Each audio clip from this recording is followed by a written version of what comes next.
publikasi dosen pada saat pembatasan sosial berskala besar PSBB. Sebelum itu saya ucapkan dulu selamat pagi dan selamat bergabung kepada Dekan Fakultas UIN Raden Fatah Palembang, Ibu Dr. Dian Erlina SPD Hum, beserta jajarannya tadi sudah hadir, WD1 Pak Dr. Irham, WD2 Ibu Gusmelia Mkom, dan juga yang sangat kami tunggu-tunggu ini, narasumber seminar kita hari ini, Bapak Muhammad Irwan Patri Nasution. Selamat pagi Pak, selamat bergabung. Pagi Bu. Kemudian Ibu Dr. Dwi Hilda Putri. Selamat pagi, selamat bergabung. Terdengar jelas ya Pak suara kami dari sini? Jelas Bu, jelas. Alhamdulillah. Tentu tidak ketinggalan juga kami sampaikan ucapan selamat bergabung kepada seluruh audiens yang telah mendaftar, bersedia meluangkan waktu dan tenaga untuk mengikuti seminar kita di pagi hari ini. Semoga kita mendapat manfaat dan barokah dari apa yang kita lakukan hari ini. Sebagai informasi, disampaikan oleh pihak panitia bahwa seminar kita ini alhamdulillah diikutin lebih dari 260 orang peserta yang berasal hampir Pulau Sumatera ini rata-rata ada semua perguruan tinggi. Sudah dihitung kemarin dikalkulasi ada 50 perguruan tinggi di Indonesia. Yang terjauh dari Aceh sampai Ternate juga ada, dari Makassar selamat datang, dari Surabaya, Wali Songo, Solo, sampai ke Kabupaten Batu Raja, Jambi juga selamat datang. Terima kasih telah menghadiri seminar online kita hari ini.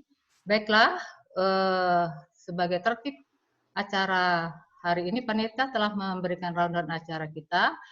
Yang pertama pembukaan, yang telah saya lakukan sekarang ini.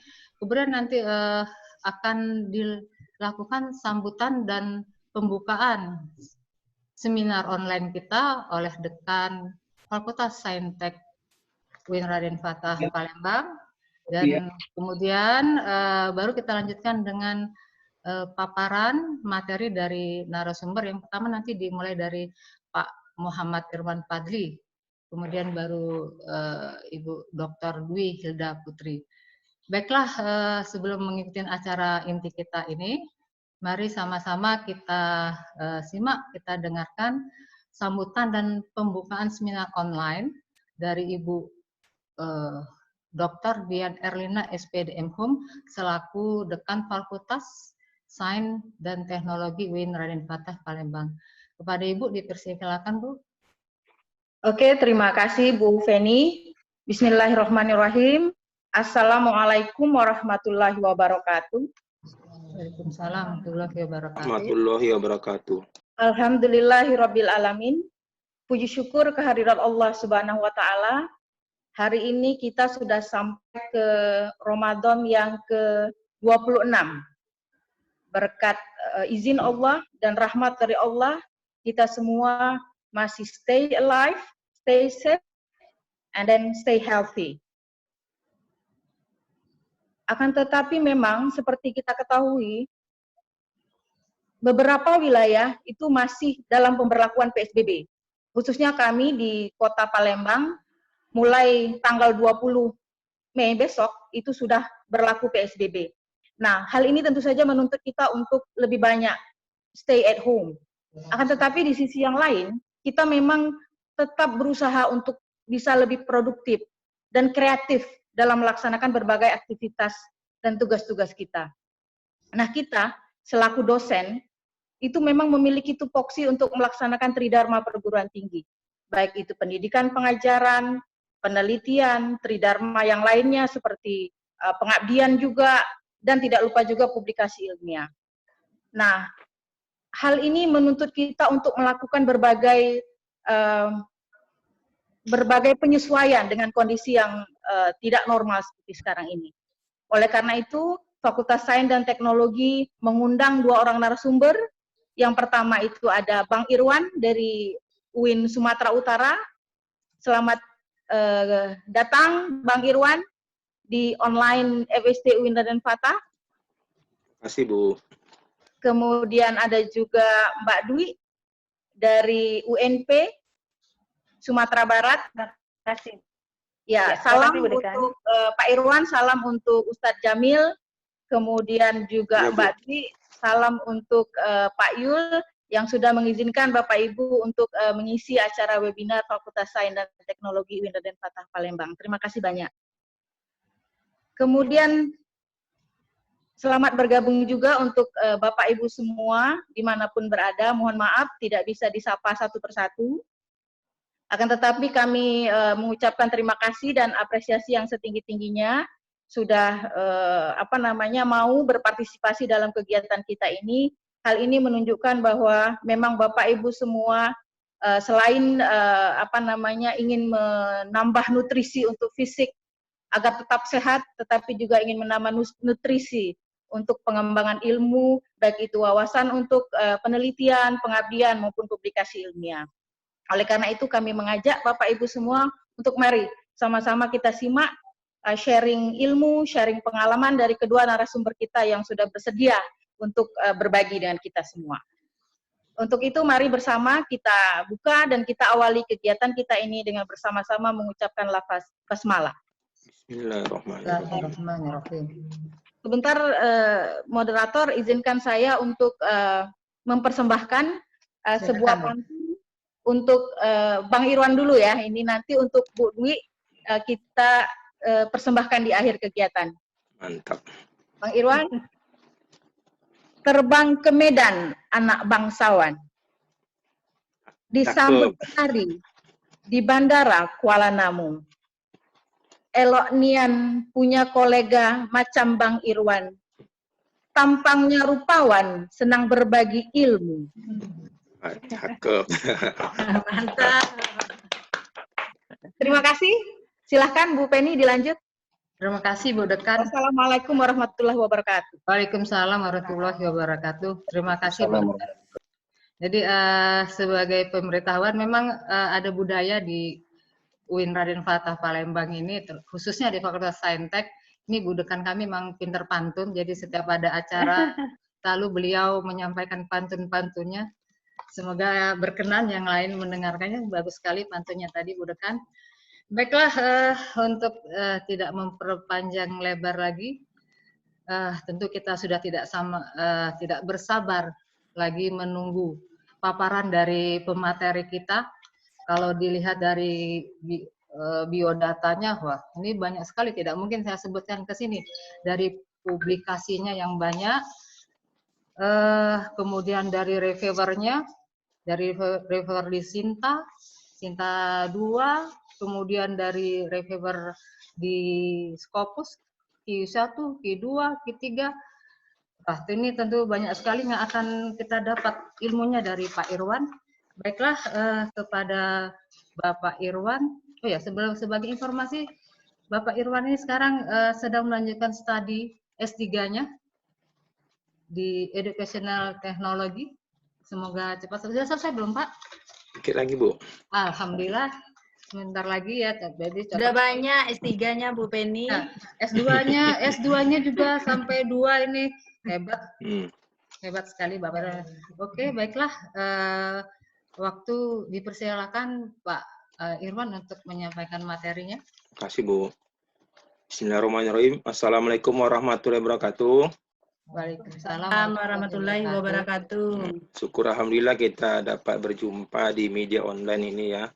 Luar biasa kawan-kawan semua dari seluruh Nusantara dapat bergabung kita. Kalau senyatanya di media fisik mungkin kita susah mengumpulkan orang begini ya. Oke lah, ini terima kasih Ibu Panitia, terutama Ibu Dekan, makasih Ibu Mel sudah mengundang saya untuk di sini. Nah, ini adapun saya di berbagi ilmu lah, sedikit yang bisa saya tahu. Adapun judulnya daripada hari ini, materinya adalah pentingnya ORCID untuk reputasi dosen. Nah, jadi memang ini kadang-kadang masih banyak di antara kita dosen itu sudah luar biasa banyak tulisannya, tetapi tulisannya berserakan di mana-mana metadatanya. Dan itu ternyata akan mempengaruhi juga dosennya. Dan di sana-sini tidak terkumpul dengan rapi. Oleh sebab itu pada hari ini kita akan melihat betapa kita semua dosen itu sebetulnya harus memiliki ORCID ID sebelum kita itu akan memulai karir kita di dunia publikasi. Nah, inilah saya.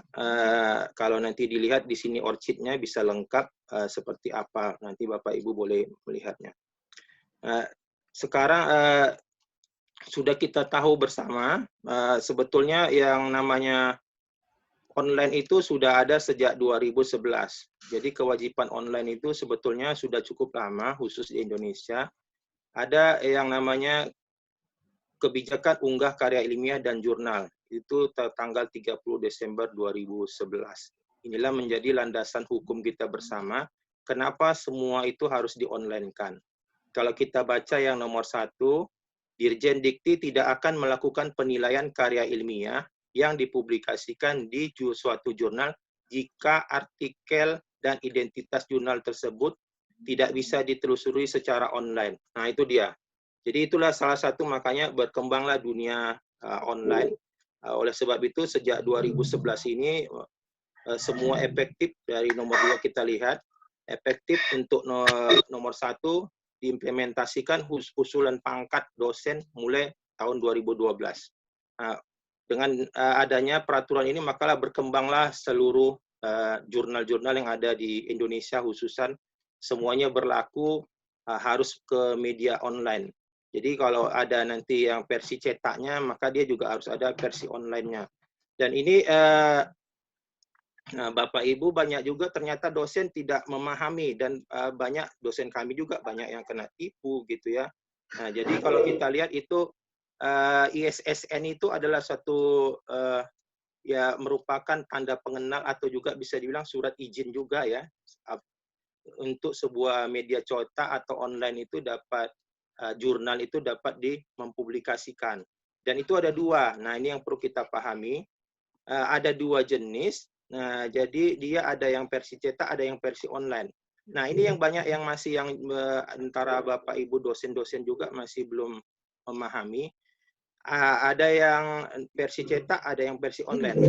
Jadi ada yang dia cuma punya ISSN cetak, tetapi di-online-kannya. Nah, itu kalau menurut aturan tidak boleh sebetulnya. Kalau dia sudah online, dia harus mempunyai sebuah ISSN online juga. Nah, akan tetapi kalau dia punya online, apakah dia wajib ada cetak? Tidak perlu. Nah, karena tadi seperti tadi sesuai dengan aturan itu, yang diperlukan sekarang itu sebetulnya adalah yang terbitan secara online. Sehingga bisa diakses dari manapun. Dan ini juga sangat menguntungkan, apalagi kita mendukung yang namanya untuk indeksasi, kemudian kita untuk citasi, dan juga plagiasi ya. Nah, jadi apabila karya-karya ilmiah Bapak Ibu itu dipublikasikan secara online, sebetulnya itu sangat menyenangkan untuk Bapak Ibu. Bapak Ibu dapat berbagi amal dan kapanpun bisa diakses orang dari manapun dan sangat dapat diakses sehingga Bapak Ibu juga bisa nanti mendapat manfaatnya ya, salah satunya ya dengan citasi tersebut. Nah, itulah bedanya makanya dengan media online ini juga nanti bisa ditelusuri dengan sehingga Bapak Ibu misalnya punya ide-ide ya tentunya akan lebih tersebar dan juga akan tidak mudah untuk dibaca orang karena akan bisa dideteksi secara online. Nah, ini kalau kita lihat seperti contoh, nah ini kebetulan saya juga di sini tiga-tiganya adalah reviewer. Nah, jadi seperti jurnal Helion ini, nah dia hanya memiliki sebuah ISSN online. Nah, jadi dia tidak menyediakan versi cetak. Nah, ini dan di sini juga App 1000 Research ini juga dia menyediakan hanya versi online. Nah, yang perlu kita pahami bahwasanya di sini setiap jurnal itu diberikan izin untuk publikasi harus mempunyai ISSN. Nah, inilah yang baru kita pahami. Karena banyak juga di Indonesia ternyata hasil pengamatan saya ada yang sampai sekarang dia belum ada ISSN-nya, tetapi sudah berani dia mempublikasikan berbagai macam paper-paper. Dan itu ternyata berbahaya, karena bila Bapak Ibu ada di situ nanti, sangat disayangkan nanti karya-karya Bapak Ibu itu tidak akan dapat diakui. Nah, begitu. Kemudian itu yang di bawah ini, ini ada dua. Nah, jadi dia ada yang versi cetak dan ada yang versi elektronik. Maka dia ada dua. Dan ini perlu dipahami, ini ada juga beberapa di kalangan pengelola jurnal yang nakal ya, dalam tanda petik, membuatnya sama, padahal tidak perlu sama. Dan ini izinnya juga berbeda. Nah, jadi yang ada yang namanya ISSN cetak sama ISSN online itu nggak pernah sama itu itunya kodenya. Nah, jadi walaupun mungkin ada yang sama seperti ini kan. Nah, ini dia. Jadi ini perlu dipahami. Nah, ini jadi Bapak Ibu juga perlu memahami, bisa memeriksa ISSN itu sebetulnya secara mudah. Nah, ini juga perlu dipahami ya. Karena sekarang juga kita ada mulai istilah baru itu ya. Indonesia juga udah mulai dirasuki namanya jurnal-jurnal Indonesia predator. Wah, berbahaya. Jadi sebetulnya predator itu ujung-ujungnya duit aja yang dicari mereka. Dan makanya ada beberapa jurnal-jurnal itu ternyata kalau kita periksa ISSN-nya itu kadang-kadang sudah mati. Kadang-kadang berbeda namanya dengan yang ISSN-nya. Nah, itu jadi Bapak Ibu kita semua setelah hari ini dapat memeriksa sendiri, ada di sini. Di ini .org. Nah,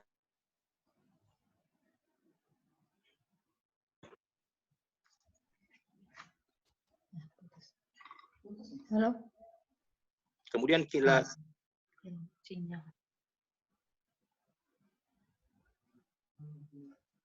Bapak? nah, itu dia. Jadi dari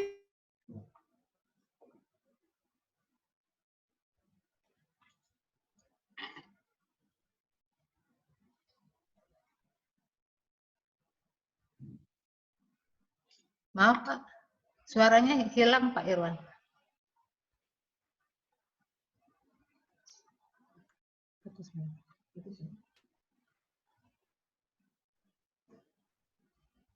Mungkin ada gangguan. Oh ya, oke tadi ya oke ini masuk lagi Pak. Tadi hilang sebentar. Jadi daripada ini, begitu Bapak Ibu sudah masuk ke portal ini, Bapak Ibu bisa memastikan. Nah, jadi ada yang nakal-nakal tadi, ada yang namanya jurnalnya ternyata berbeda dengan nama dia. Bisa Bapak lihat, betul nggak? Nah, ya.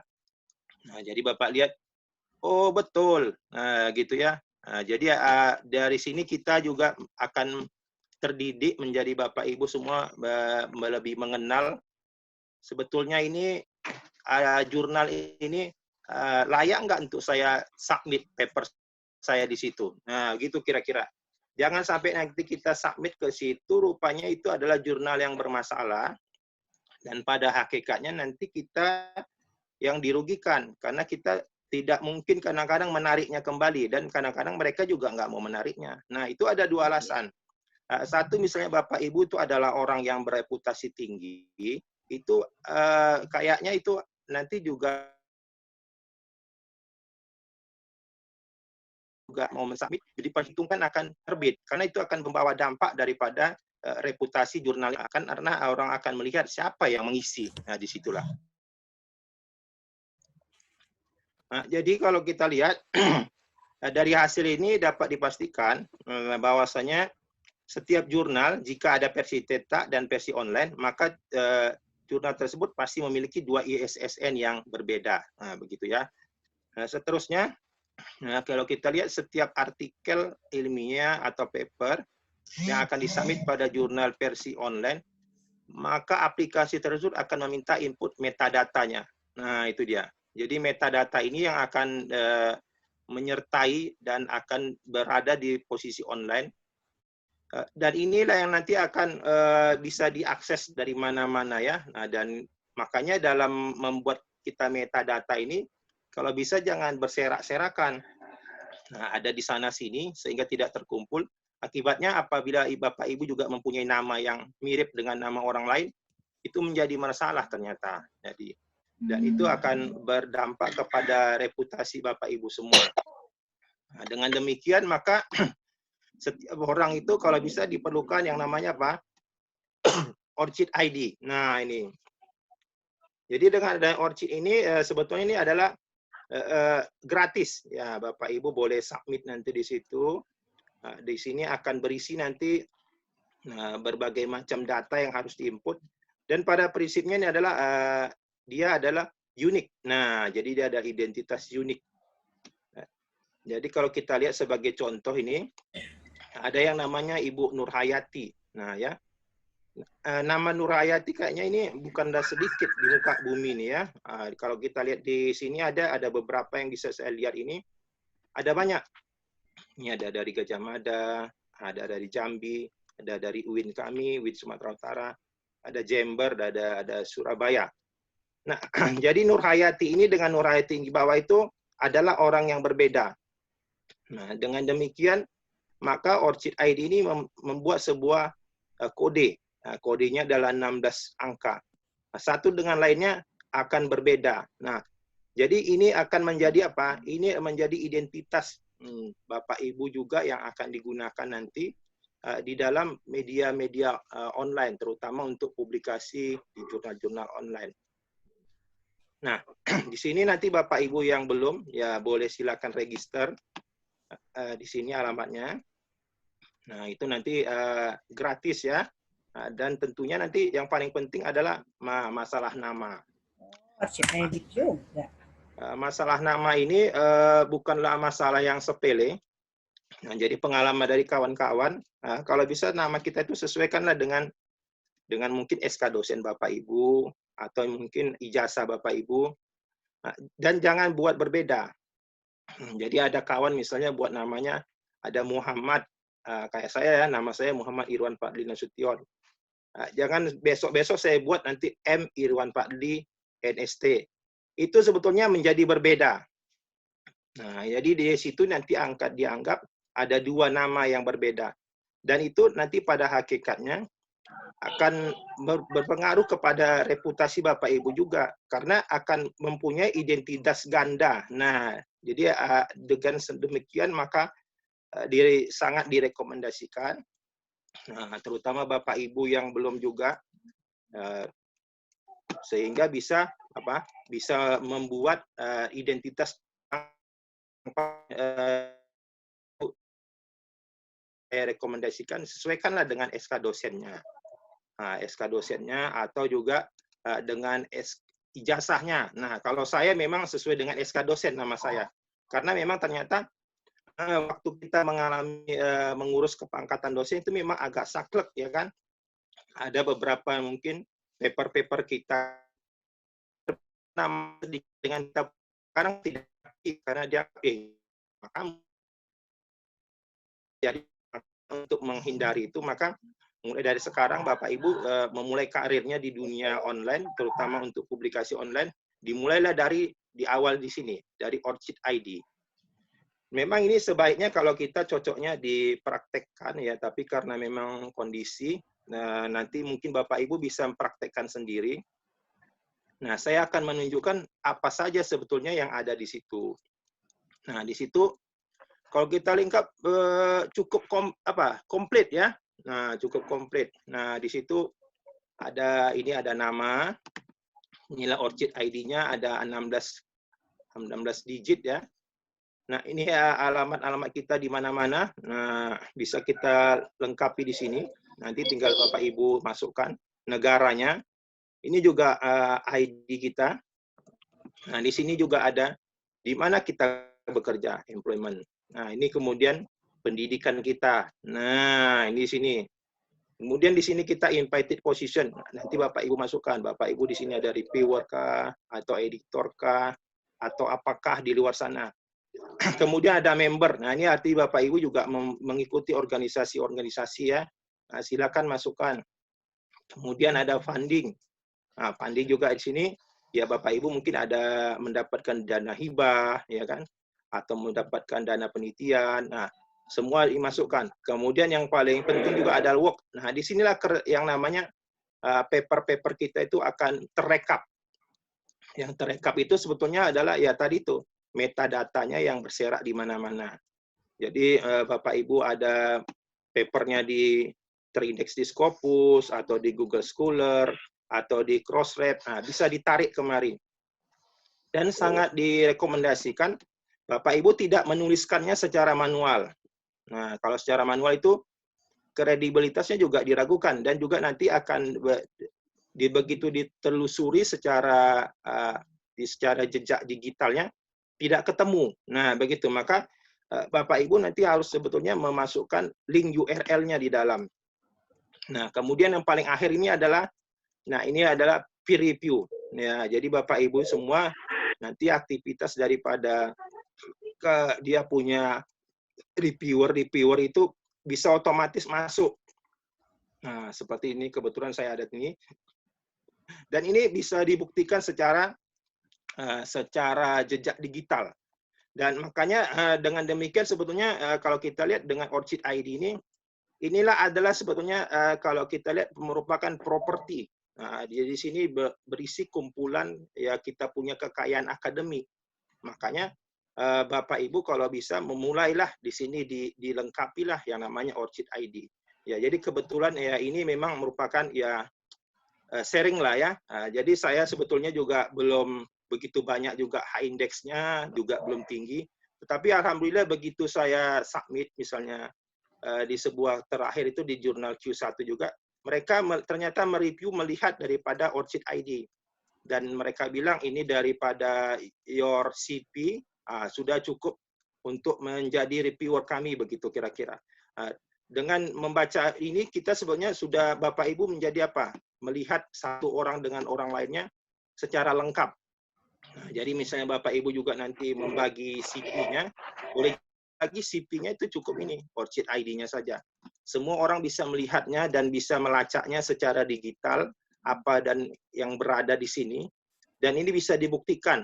Nah, jadi tidak hanya sekedar cakap-cakap. Karena dia bisa dilihat dari URL-nya, bisa terkait satu dengan lainnya, saling bisa dibuktikan secara digital. Nah, ini contohnya betapa pentingnya sekarang itu semuanya. Orchid ID itu akan diperlukan begitu Bapak Ibu misalnya mendaftar menjadi mau mensubmit sebuah paper di jurnal-jurnal di Scopus. Seperti layaknya ini di Helion, ini adalah jurnal Q1, kebetulan saya juga di sini reviewernya.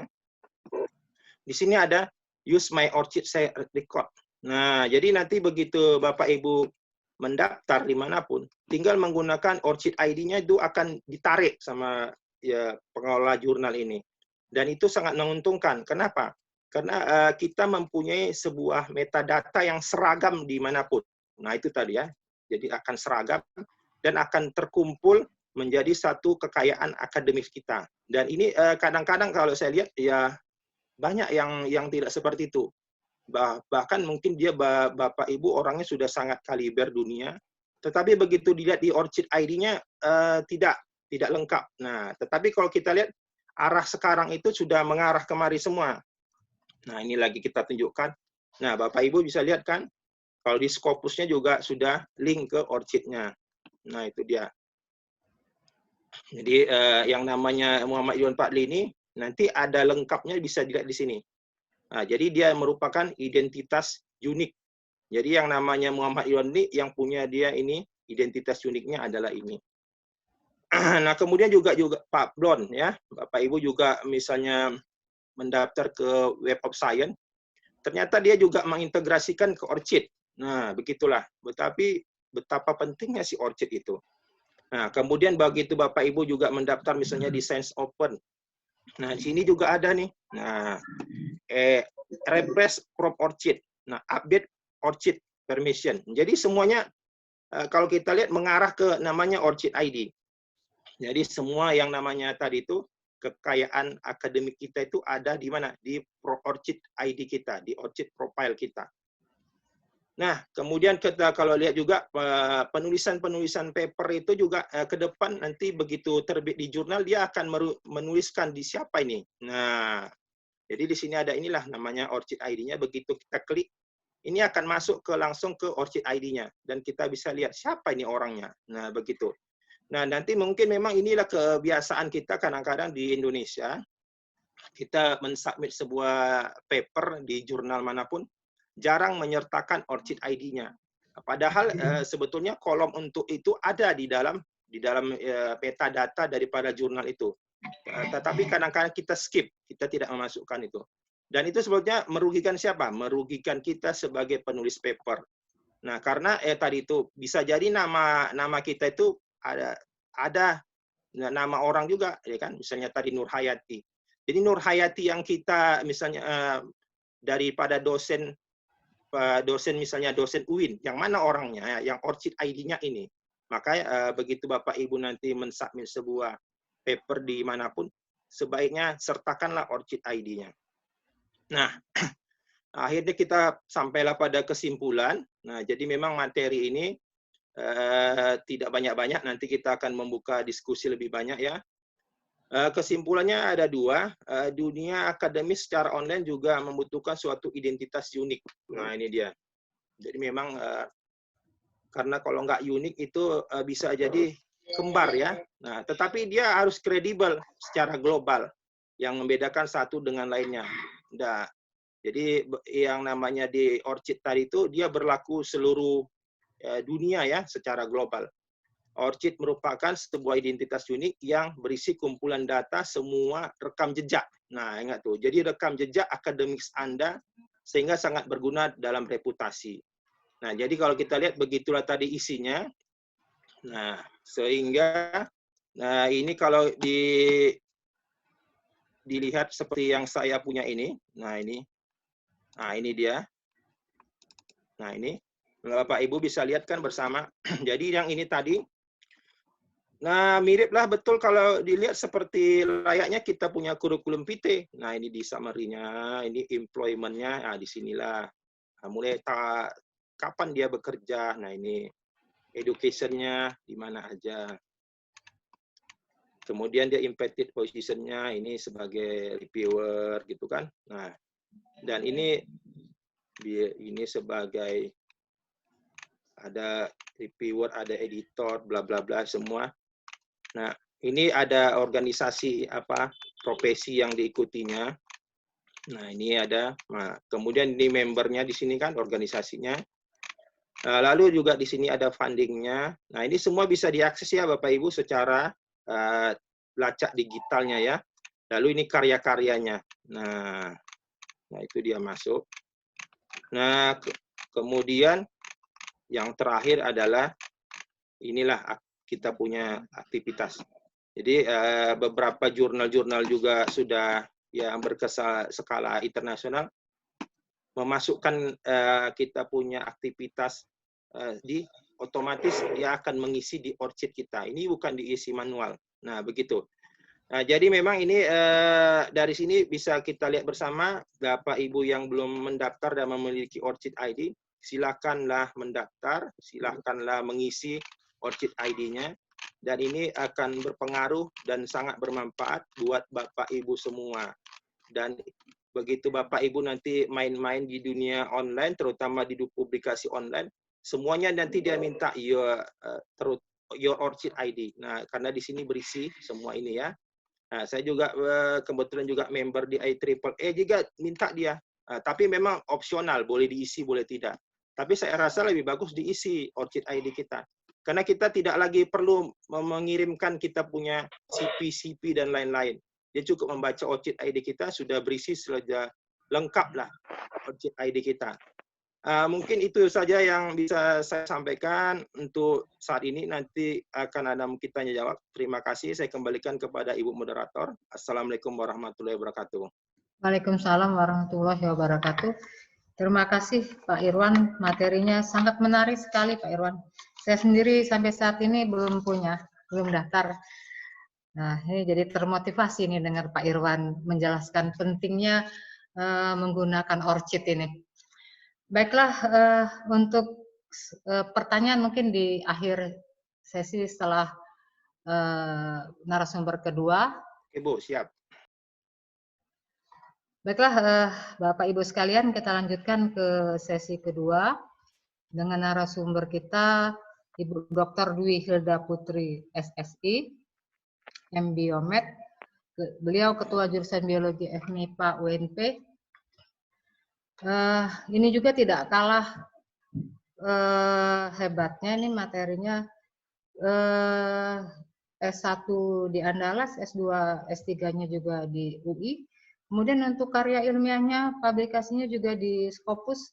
Saya lihat ada 10 publikasi dengan 25 citasi. Kemudian di Google Scholar-nya banyak sekali tulisan beliau. Baiklah, kepada Ibu Dwi, dipersilakan, Bu. Oke, terima kasih, Bu. Assalamualaikum warahmatullahi wabarakatuh. Waalaikumsalam warahmatullahi wabarakatuh. Baik, pertama saya secara pribadi mengucapkan terima kasih khususnya pada kontak person Pak Irham yang sehingga saya bisa bergabung dengan Bapak Ibu semua hari ini. Kemudian yang terhormat Ibu Dekan Fakultas Sains dan Teknologi UIN Raden Fatah, Bapak Ibu Wakil Dekan 1, 2, 3, Ibu Moderator, Pak Irwan sebagai narasumber yang pertama dengan materi yang luar biasa. Saya sekaligus bisa belajar. Terima kasih Pak Irwan.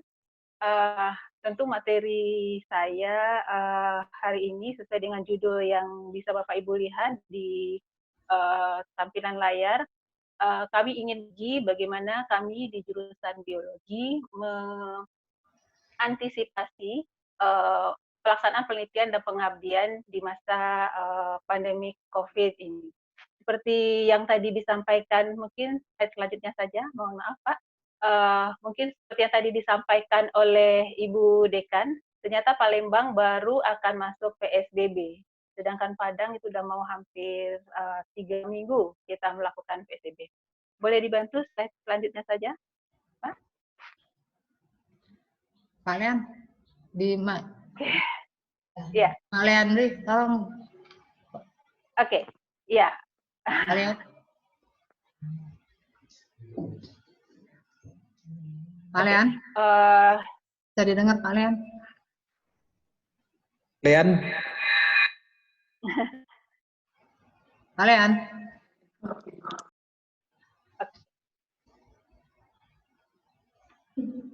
Nah, Pak Lean. Bentar.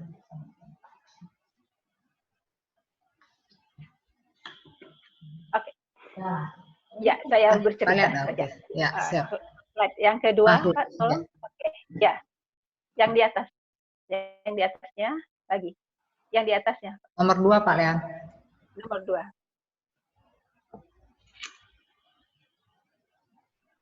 2. Mohon maaf.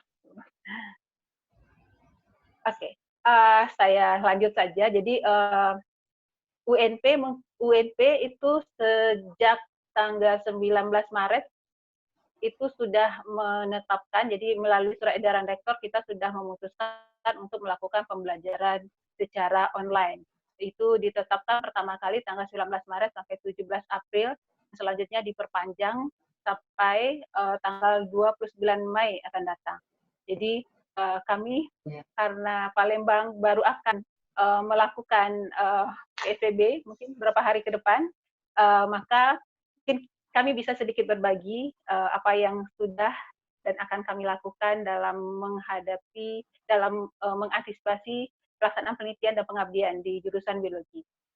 Oke, dari slide yang Bapak Ibu lihat, jadi tanggal 19 Maret UNP mengeluarkan surat edaran untuk melakukan kegiatan belajar secara online, daring. Kami di jurusan sudah melakukan survei untuk melihat bagaimana kondisi mahasiswa kami, khususnya tahun akhir, dalam hal keterlaksanaan penelitiannya. Jadi dari hasil survei yang kita lakukan secara online, karena kita juga melakukan perkuliahan secara online, itu lebih dari 60% mahasiswa terkendala untuk melakukan penelitian. Nah, padahal UNP punya kebijakan. Jadi salah satu kebijakan UNP untuk bisa mengizinkan mahasiswa untuk melakukan ujian akhir adalah harus melakukan publikasi yang sudah publish. Nah, tentu keterbatasan pelaksanaan penelitian, baik itu penelitian-penelitian di bidang pendidikan maupun penelitian di bidang sains, akan mempengaruhi proses mahasiswa untuk bisa menyelesaikan studinya. UNP itu memiliki empat periode wisuda, di mana yang terdekat itu akan berlangsung di Juni dan September. Nah, dengan jadwal wisuda seperti itu, dan ini adalah akhir tahun di mana angkatan 2016 harus segera menyelesaikan studinya jika ingin menyelesaikan wisuda tamat dalam rentang waktu yang ditentukan. Dan secara praktis tentu buat kita ini akan mempengaruhi akreditasi.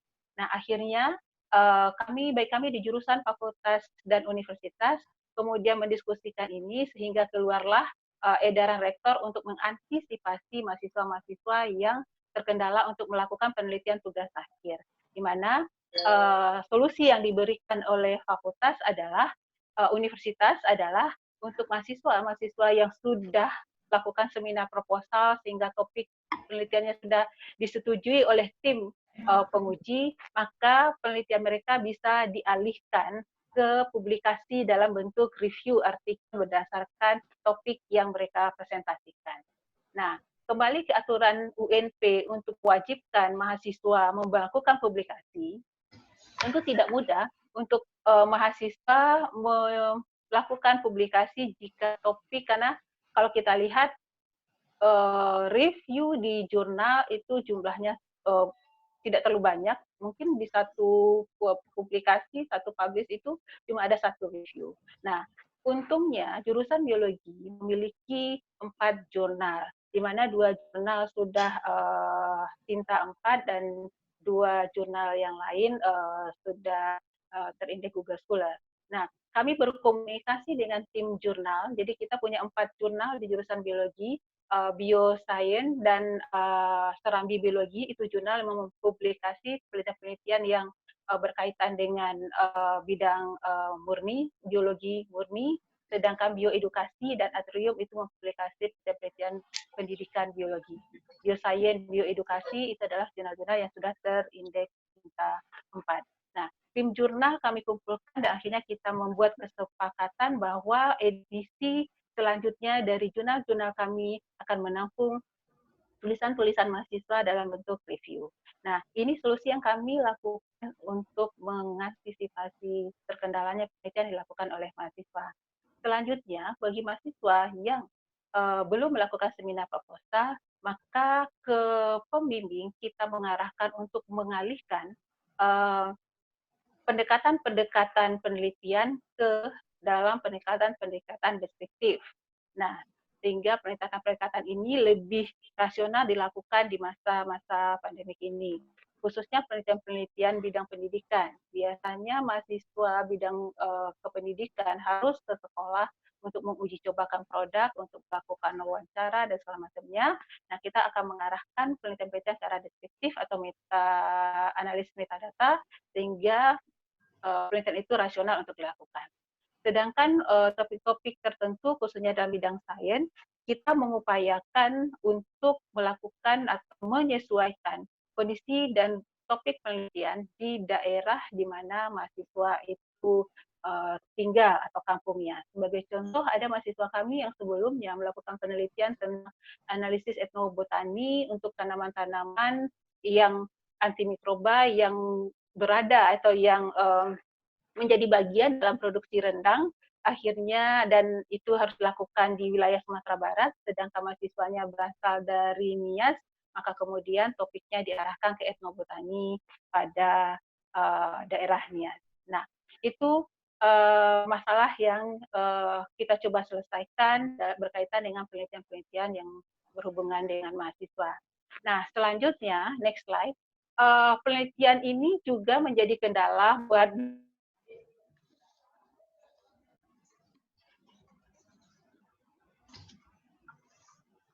agaknya terputus sebentar. juga punya kerjasama penelitian dengan teman-teman UIN Imam Bonjol Padang, antara syukur dan kecewa mungkin kita karena pendanaan itu dialihkan ke tahun depan. Begitu juga kalau di Dikti yang didanai oleh pendanaan DRPM, kecuali penelitian yang mengacu atau bisa dialihkan ke topik coronavirus.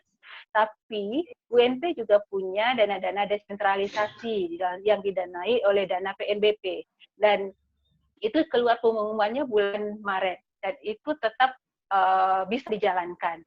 Nah, dengan kondisi yang ada, tentu pelaksanaan penelitian oleh dosen-dosen yang kebetulan diterima hibahnya oleh pendanaan PNBP, tentu harus kita pikirkan bagaimana penelitian ini bisa berjalan.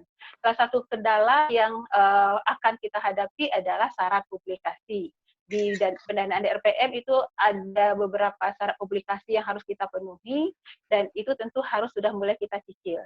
Nah, maka kami mencoba mencari solusinya dengan cara untuk penelitian-penelitian yang bisa didekati dengan pendekatan in silico. Kita melakukan analisis bioinformatik sebelum web lab-nya bisa kita lakukan.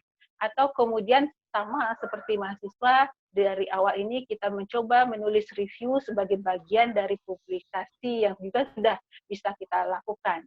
Dan atau pada penelitian-penelitian pendidikan kita mencoba mengumpulkan data awal dalam bentuk survei yang juga bisa jadi bagian dari data penelitian. Nah, pada kasus-kasus tertentu di mana hal ini sulit untuk kita lakukan, maka kami akan mengelola pelaksanaan dan aktivitas di laboratorium dengan tetap mempertimbangkan standar untuk bekerja di bawah kondisi pandemi COVID, khususnya untuk menjaga physical atau social distancing tetap terjaga. Nah, jadi itu kira-kira yang kami lakukan. Next slide, Pak. Kira-kira yang kami lakukan untuk mengantisipasi keterbatasan pelaksanaan penelitian di masa-masa pandemi COVID ini. Nah, selanjutnya, next slide, Pak, tolong, please. Nah, berkaitan dengan publikasi, seperti yang tadi disampaikan oleh Pak Iwan, sudah pasti publikasi kita mengarah ke baik itu seminar atau publikasi di jurnal.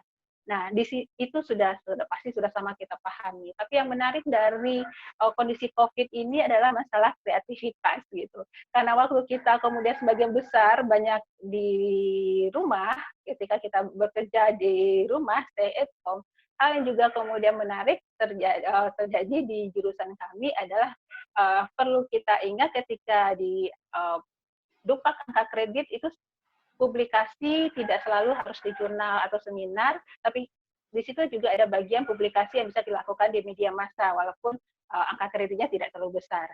Dan untuk akreditasi universitas atau program studi menggunakan standar 9, yang menarik untuk kita simak juga adalah ketika publikasi tidak hanya dilakukan di satu bentuk publikasi.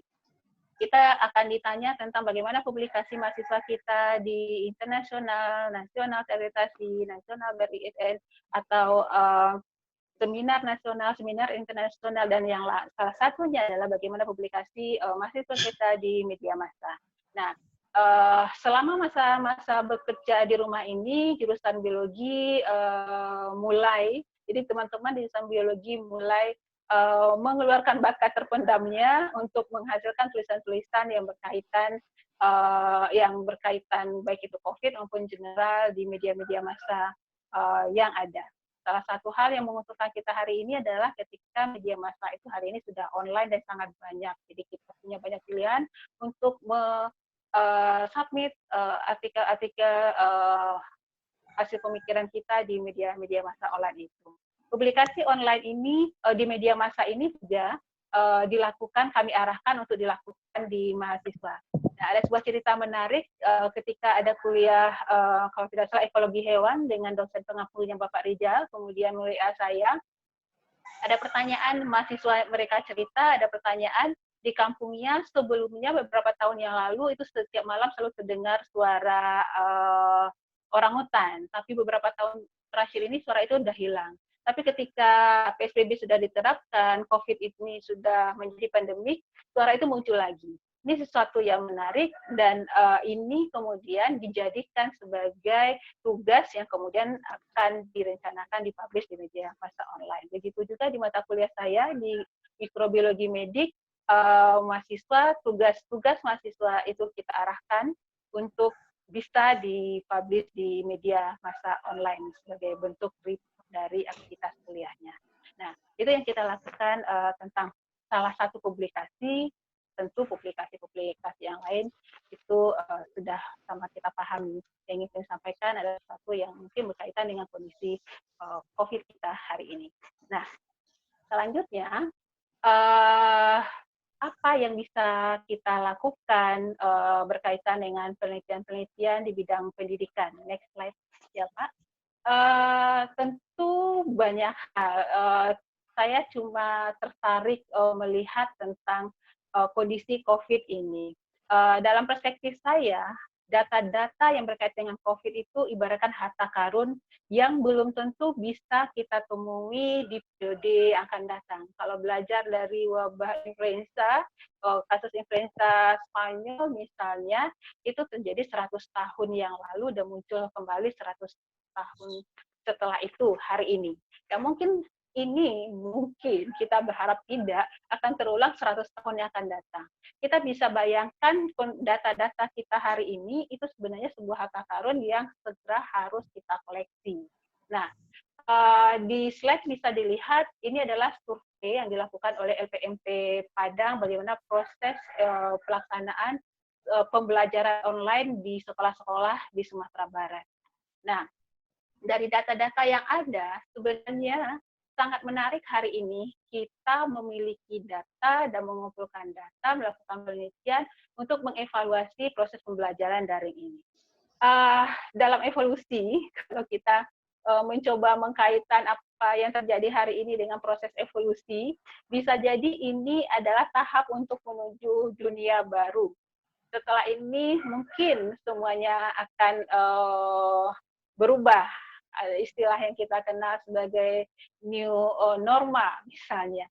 Nah, bisa data-data kita selama pandemik ini sebenarnya bisa menjadi dasar kita untuk melahirkan kebijakan-kebijakan di masa depan.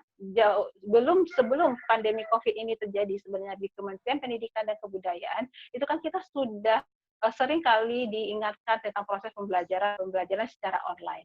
Nah, mungkin kita belum siap gitu ya, tapi pandemik membuat kita terpaksa siap. Nah, mungkin ini adalah tahap yang cocok, yang tepat untuk kita mengevaluasi sehingga nanti kita benar-benar siap untuk itu. Nah, kemudian begitu juga kaitannya menyiapkan aplikasi-aplikasi pembelajaran daring. Karena berdasarkan data yang ada di situ, aplikasi-aplikasi yang kita gunakan itu masih aplikasi-aplikasi buatan luar umumnya. Kalau kita ingat seperti yang kita hari ini lakukan, meeting conference ini membuat pemilik Zoom menjadi orang kaya baru di dunia. Nah, tentu ini adalah hal-hal yang menarik untuk kita kembangkan. Dan yang juga menarik dan sayang untuk dilewatkan adalah kalau di bidang pendidikan, sebelumnya mahasiswa kita itu sudah terbiasa melakukan penelitian-penelitian mengembangkan produk, baik itu bahan ajar, baik itu modul, menggunakan aplikasi-aplikasi yang bisa disematkan di smartphone. Sebenarnya proses pembelajaran online ini adalah momen untuk menguji seberapa jauh aplikasi bahan-bahan ajar yang berbasis IT itu bisa mendukung proses pembelajaran online sehingga nanti ketika pembelajaran online itu benar-benar menjadi sebuah gaya hidup baru di new norma kita nanti, kita sudah siap dan sudah teruji produk-produk kita. Saya pikir ini adalah hal yang mungkin, jadi kalau di Palembang baru menerapkan, saya pikir Palembang masih bisa untuk menyusun strategi produk-produk yang selama ini dikembangkan. Dan selanjutnya adalah tentu meningkatkan kompetensi pembelajaran daring. Dan ini akan menjadi kita di universitas bisa dijadikan sebagai salah satu sasaran untuk melakukan pengabdian masyarakat. Jadi dari survei yang dilakukan bahwa 93% guru-guru di sekolah ketika harus melakukan pembelajaran daring, mereka melakukannya dengan menggunakan fasilitas WhatsApp yang tentu kita paham bagaimana keterbatasannya. Dan selanjutnya adalah penelitian-penelitian yang berkaitan dengan bidang sains. Nah, next slide, Pak. Nah, pasti banyak hal yang bisa kita lakukan berkaitan dengan penelitian bidang sains, apalagi bicara tentang virus, bicara tentang penyakit, gitu. Tapi yang menarik adalah yang mungkin menjadi concern kita adalah, dan saya khususnya, tentang hewan, penyakit-penyakit yang kemudian ditularkan lewat hewan atau zoonotic disease ini. Ingat basic kita adalah FMIPA, bukan kedokteran. Tentu keterbatasan kita untuk melakukan penelitian virus yang berkaitan dengan kemudian aspek manusia itu pasti ada. Nah, yang menarik dari penelitian dari zoonostik ini adalah hewan. Jadi kalau kita lihat riwayatnya, hewan-hewan tertentu itu cenderung menjadikan sebuah kasus pandemik. Di coronavirus itu ada kelelawar, di flu ada ayam, ada babi. Nah, sangat penting untuk kita melihat bagaimana interaksi antara hewan, human, dan virus atau bakteri itu sendiri dalam menyebabkan pandemik baru di masa-masa yang akan datang.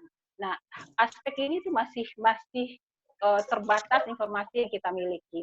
Di virologi misalnya, pada kasus demam berdarah, yang sulit ditangani pada kasus demam berdarah adalah ketika virus itu berasal dari virus-virus wild yang berasal dari hewan-hewan, karena tingkat mutasinya yang sangat tinggi. Nah, saya pikir ini adalah aspek-aspek yang bisa kita sentuh oleh FMIPA, karena kita di sains murni, bukan di kedokteran, untuk menjadi bagian dari riset-riset yang berkaitan dengan COVID.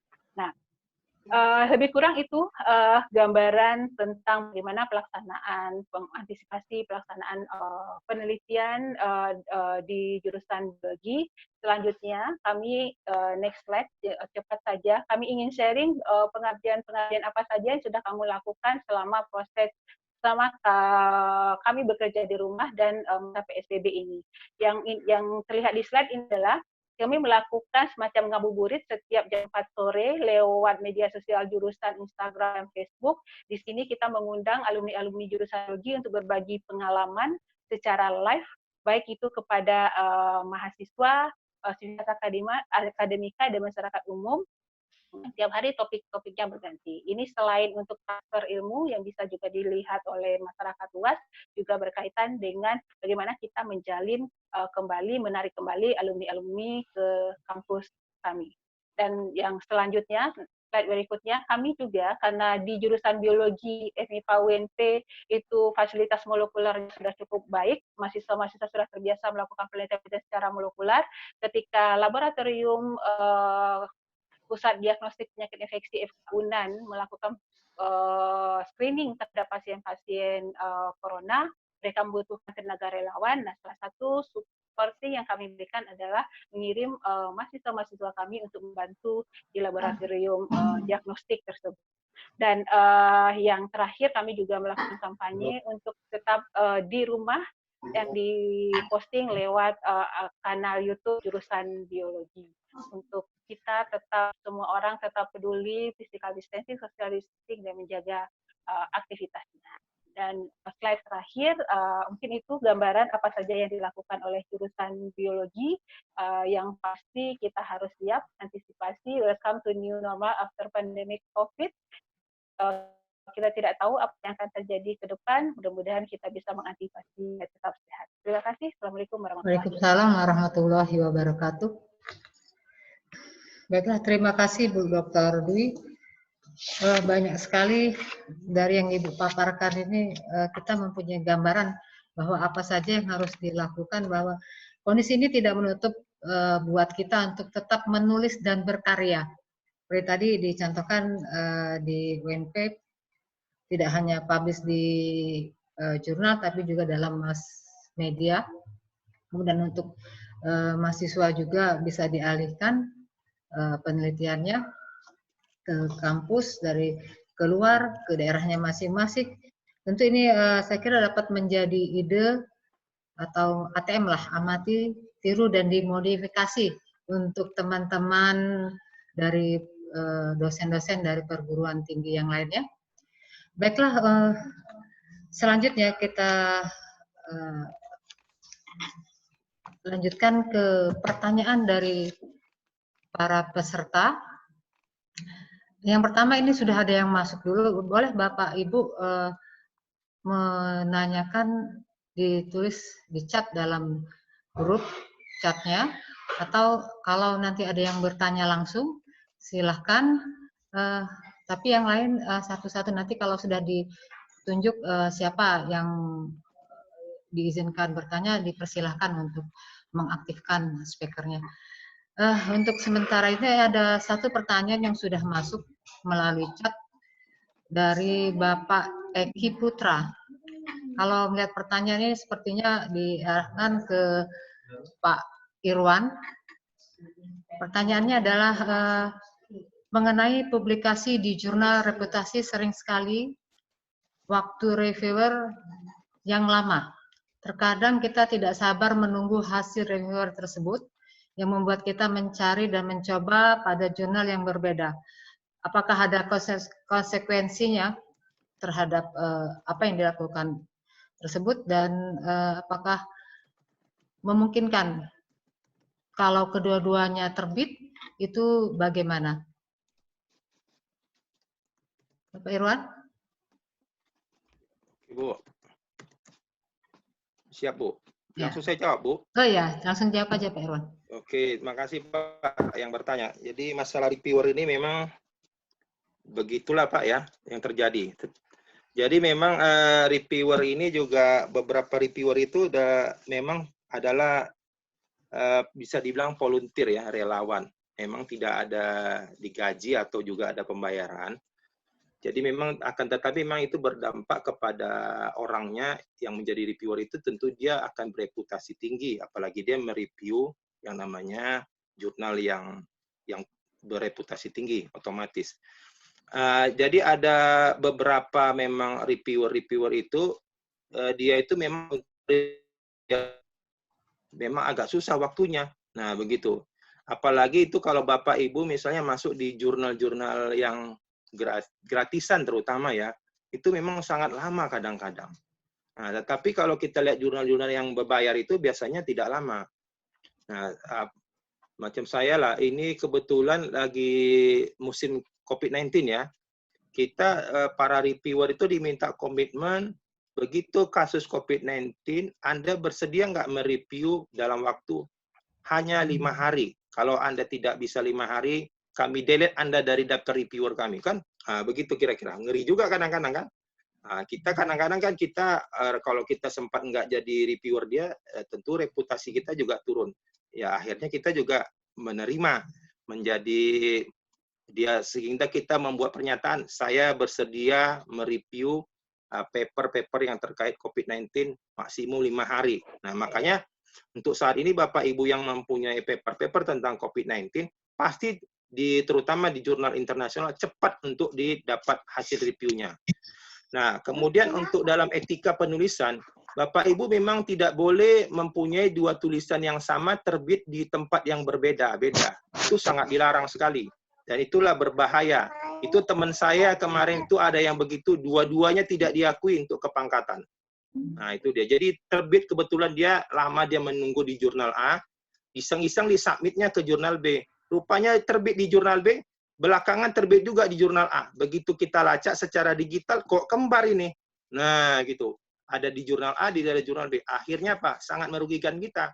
Akhirnya dua-duanya tidak diterima. Dua-duanya ditolak. Nah, karena memang pada prinsipnya secara etika akademik, sebuah paper, sebuah karya ilmiah, sebuah tulisan ilmiah, itu hanya boleh terbit dengan judul yang seperti itu di satu tempat saja, gitulah. Nah, jadi nggak boleh dia berbagai tempat di mana-mana. Nah, kira-kira begitu, Ibu. Baik, terima kasih Pak. Berarti sudah jelas ya bahwa harus bersabar lah kalau sudah memasukkan satu jurnal kita ke paper kita ke suatu jurnal, berarti kita harus sabar menunggu sampai ada balasan, gitu ya Pak ya?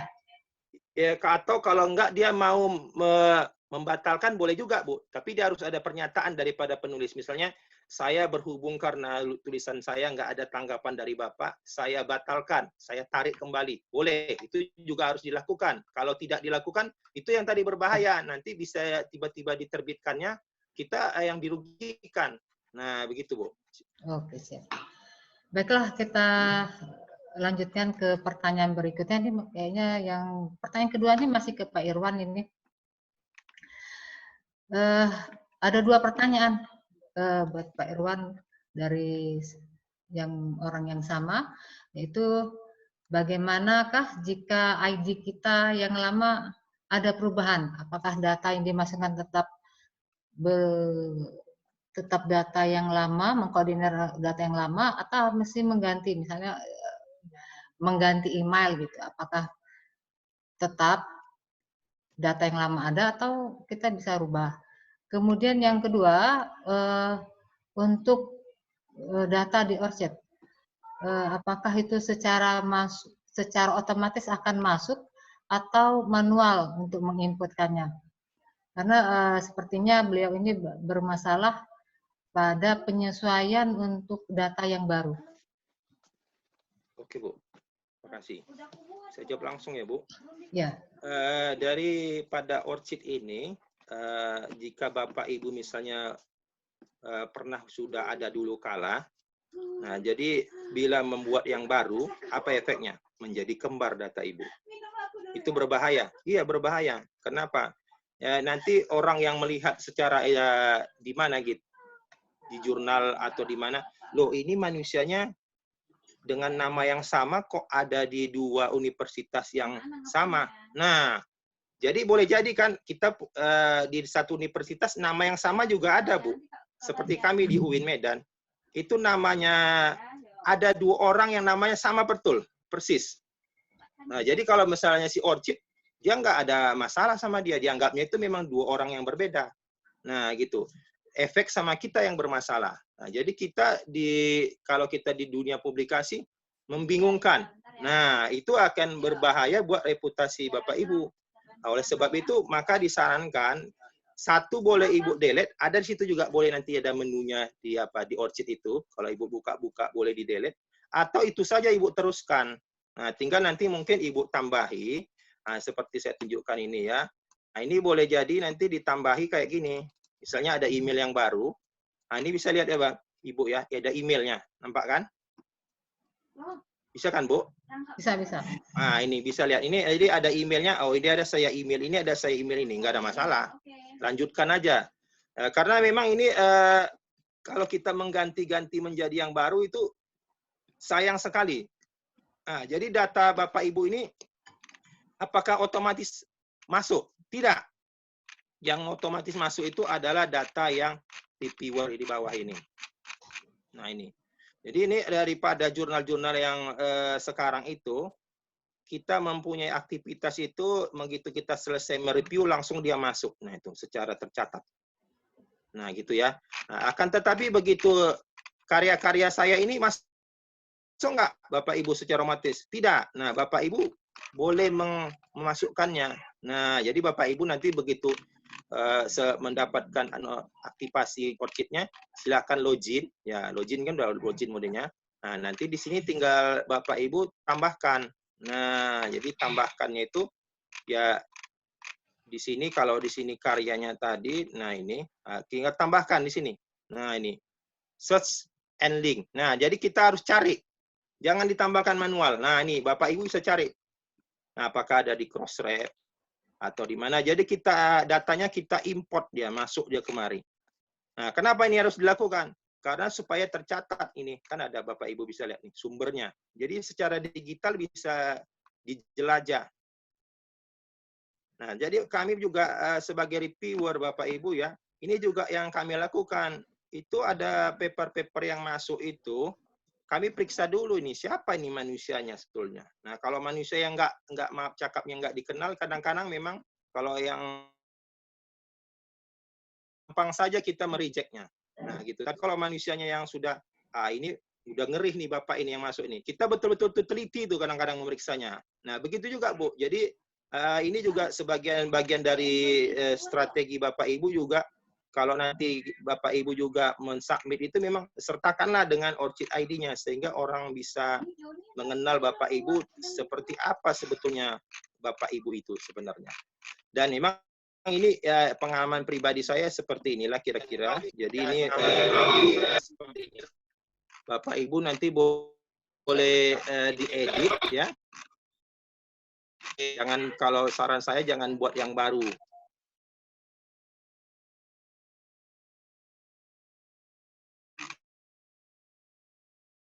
Karena itu ini saya Bu, silakan. Oke. Terima kasih Pak Irwan. Baiklah Bapak Ibu sekalian, ada yang masih mau ditanyakan kepada kedua narasumber kita? Oke. Saya lihat lagi di chat. Bertanya langsung bisa, Mbak. Silakan, satu dari mana nih? Riri. Mana cara ngangkat tangan? Yang mau bertanya karena banyak sekali ininya, angkat tangan, kemudian dihidupkan suaranya. Tanya, Mbak. Oh, Ibu Dekan yang bertanya langsung. Silakan Bu Dekan. Terima kasih kesempatannya, moderator. Saya mencoba untuk menggali dari Bu Dr. Dwi. Bu. Ya, silakan Bu. Oke. Tadi kami banyak nih dapat ide, kata moderator tadi, salah satunya itu terkait dengan penelitian mahasiswa. Ya. Nah, tadi disampaikan bahwa kalau di prodi di jurusan biologi MIPA UNP itu mahasiswa yang sudah seminar proposal itu mereka diminta untuk melakukan publikasi ya. Iya, jadi kalau di UNP siapapun yang akan. Ya, ini kami perlu penjelasan lebih detail, Bu, karena ini apakah itu nanti sudah langsung dikonversi untuk nilai skripsi atau bagaimana itu? Oke. Dan bagaimana teknis pelaksanaannya? Baik. Langsung jawab, Bu? Silakan Bu Dwi. Oke, baik, terima kasih Bu Dekan. Jadi aturan UNP saya pikir sudah aturan semua universitas karena itu sudah aturan dari kementerian bahwa mahasiswa yang akan tamat itu harus publikasi, harus sudah publish. Kalau di UNP itu harus sudah publish gitu. Nah, kendala penelitian yang tidak bisa dilakukan maka dialihkan ke review. Review yang dilakukan oleh mahasiswa itu berkaitan dengan topik yang mereka seminarkan waktu mereka seminar proposal. Jadi tidak boleh keluar dari topik yang sudah disepakati oleh tim penguji, sudah pasti. Nah, review itu akan menjadi metodologi dan hasil penelitian. Jadi mereka tetap, karena syarat itu tertulis dalam statuta bahwa mereka harus menulis skripsi, skripsi tetap dilakukan, review dipublish dalam bentuk artikel, hasil review akan menjadi hasil penelitian dan metodologi pada skripsi. Nah, begitu Bu. Oke, berarti mereka melakukan review ya terhadap publikasi orang lain gitu ya? Ya, terhadap topik, yang terkait dengan metodologi atau teori-teori di penelitian mereka. Ya. Oke. Ya, benar. Oke, makasih Bu. Sama-sama Bu. Ya, terima kasih. Ada lagi yang mau ditanyakan? Kalau tidak saya bacakan dari chat. Oke. Dari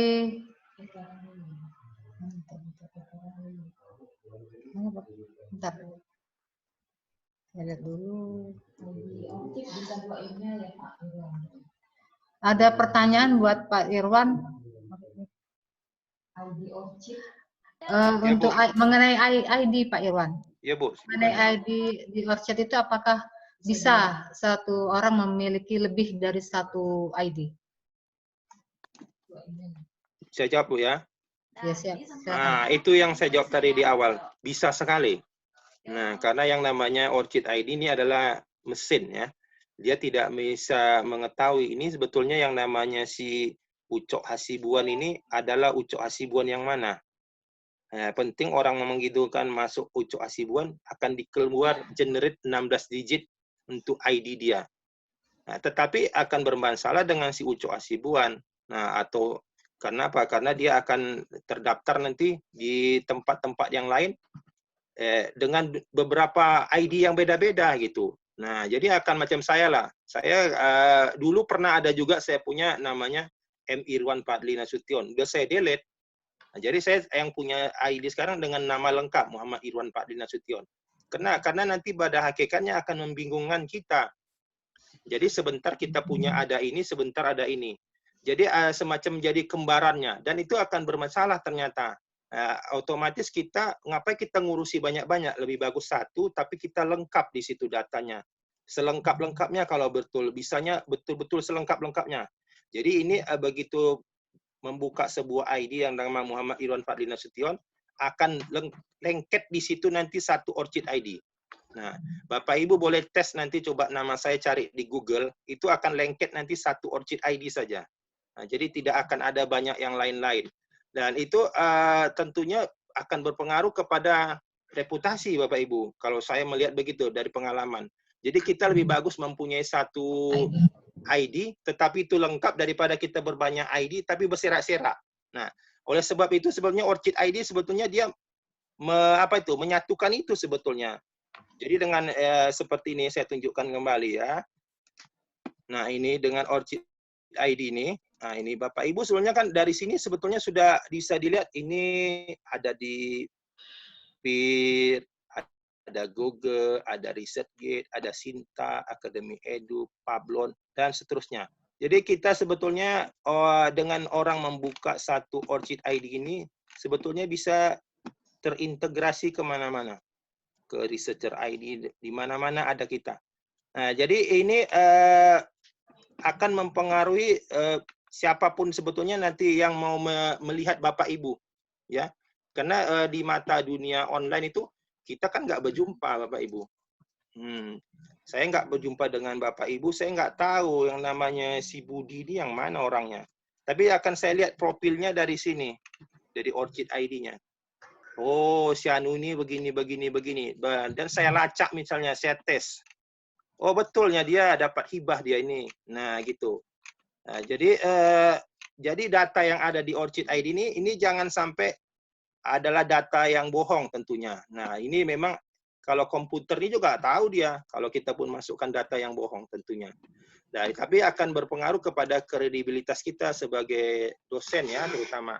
Dan tentunya ya untuk kedepannya. Nah, begitu Bapak Ibu memasukkan data yang aneh-aneh di situ, pada hakikatnya itu tidak hilang dari catatan digital Bapak Ibu. Rekam jejaknya tetap ada. Jadi kalau kita secara dunia komputer itu bisa kita lacak sebetulnya. Nah, dan itu sebenarnya merugikan siapa? Merugikan kita. Nah, gitu dia. Nah, jadi Bapak Ibu yang belum ada, mulai dari sekarang coba dibangun karir daripada dunia publikasinya, dilengkapilah dulu datanya yang ada di Orchid-nya. Jangan sampai Bapak Ibu artinya berserakan dulu. Nah, jadi dengan adanya Orchid ini sebetulnya mengumpulkan semua kekayaan akademik kita itu. Ya kan, dikumpulkan di satu tempat yang namanya Orchid ID. Dan Orchid ID ini gratis. Nah, itu dia, nggak berbayar. Jadi kita tidak perlu membayar apapun. Nah, dan dari sini nanti Bapak Ibu manfaatnya tadi seperti yang sudah tunjukkan. Begitu mendaftar, saya juga mendaftar misalnya di beberapa yang namanya di tempat-tempat lembaga-lembaga yang institusi apa gitu ya. Ya dia minta itu your Orchid ID. Nah, gitu. Karena rasanya udah di zaman online ini mana mungkin lah kayaknya tidak cocok lagi.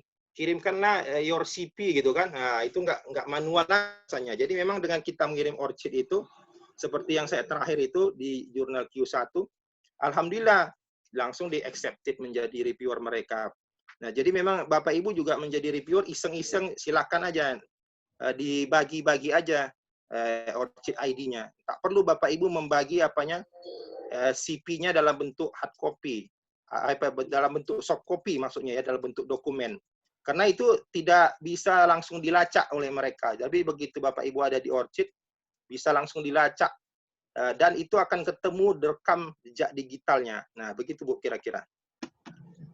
Terima kasih. Saya kira cukup jelas sekali jawaban Pak Irwan tadi bahwa kita sebaiknya hanya punya satu ID. Baiklah, ada satu pertanyaan lagi ini buat Ibu Dr. Dwi dari Pak Irham. Untuk tugas akhir mahasiswa yang masih ongoing di labor, kira-kira alternatif apa yang harus dilakukan kalau ada penggantian tugas akhir lain?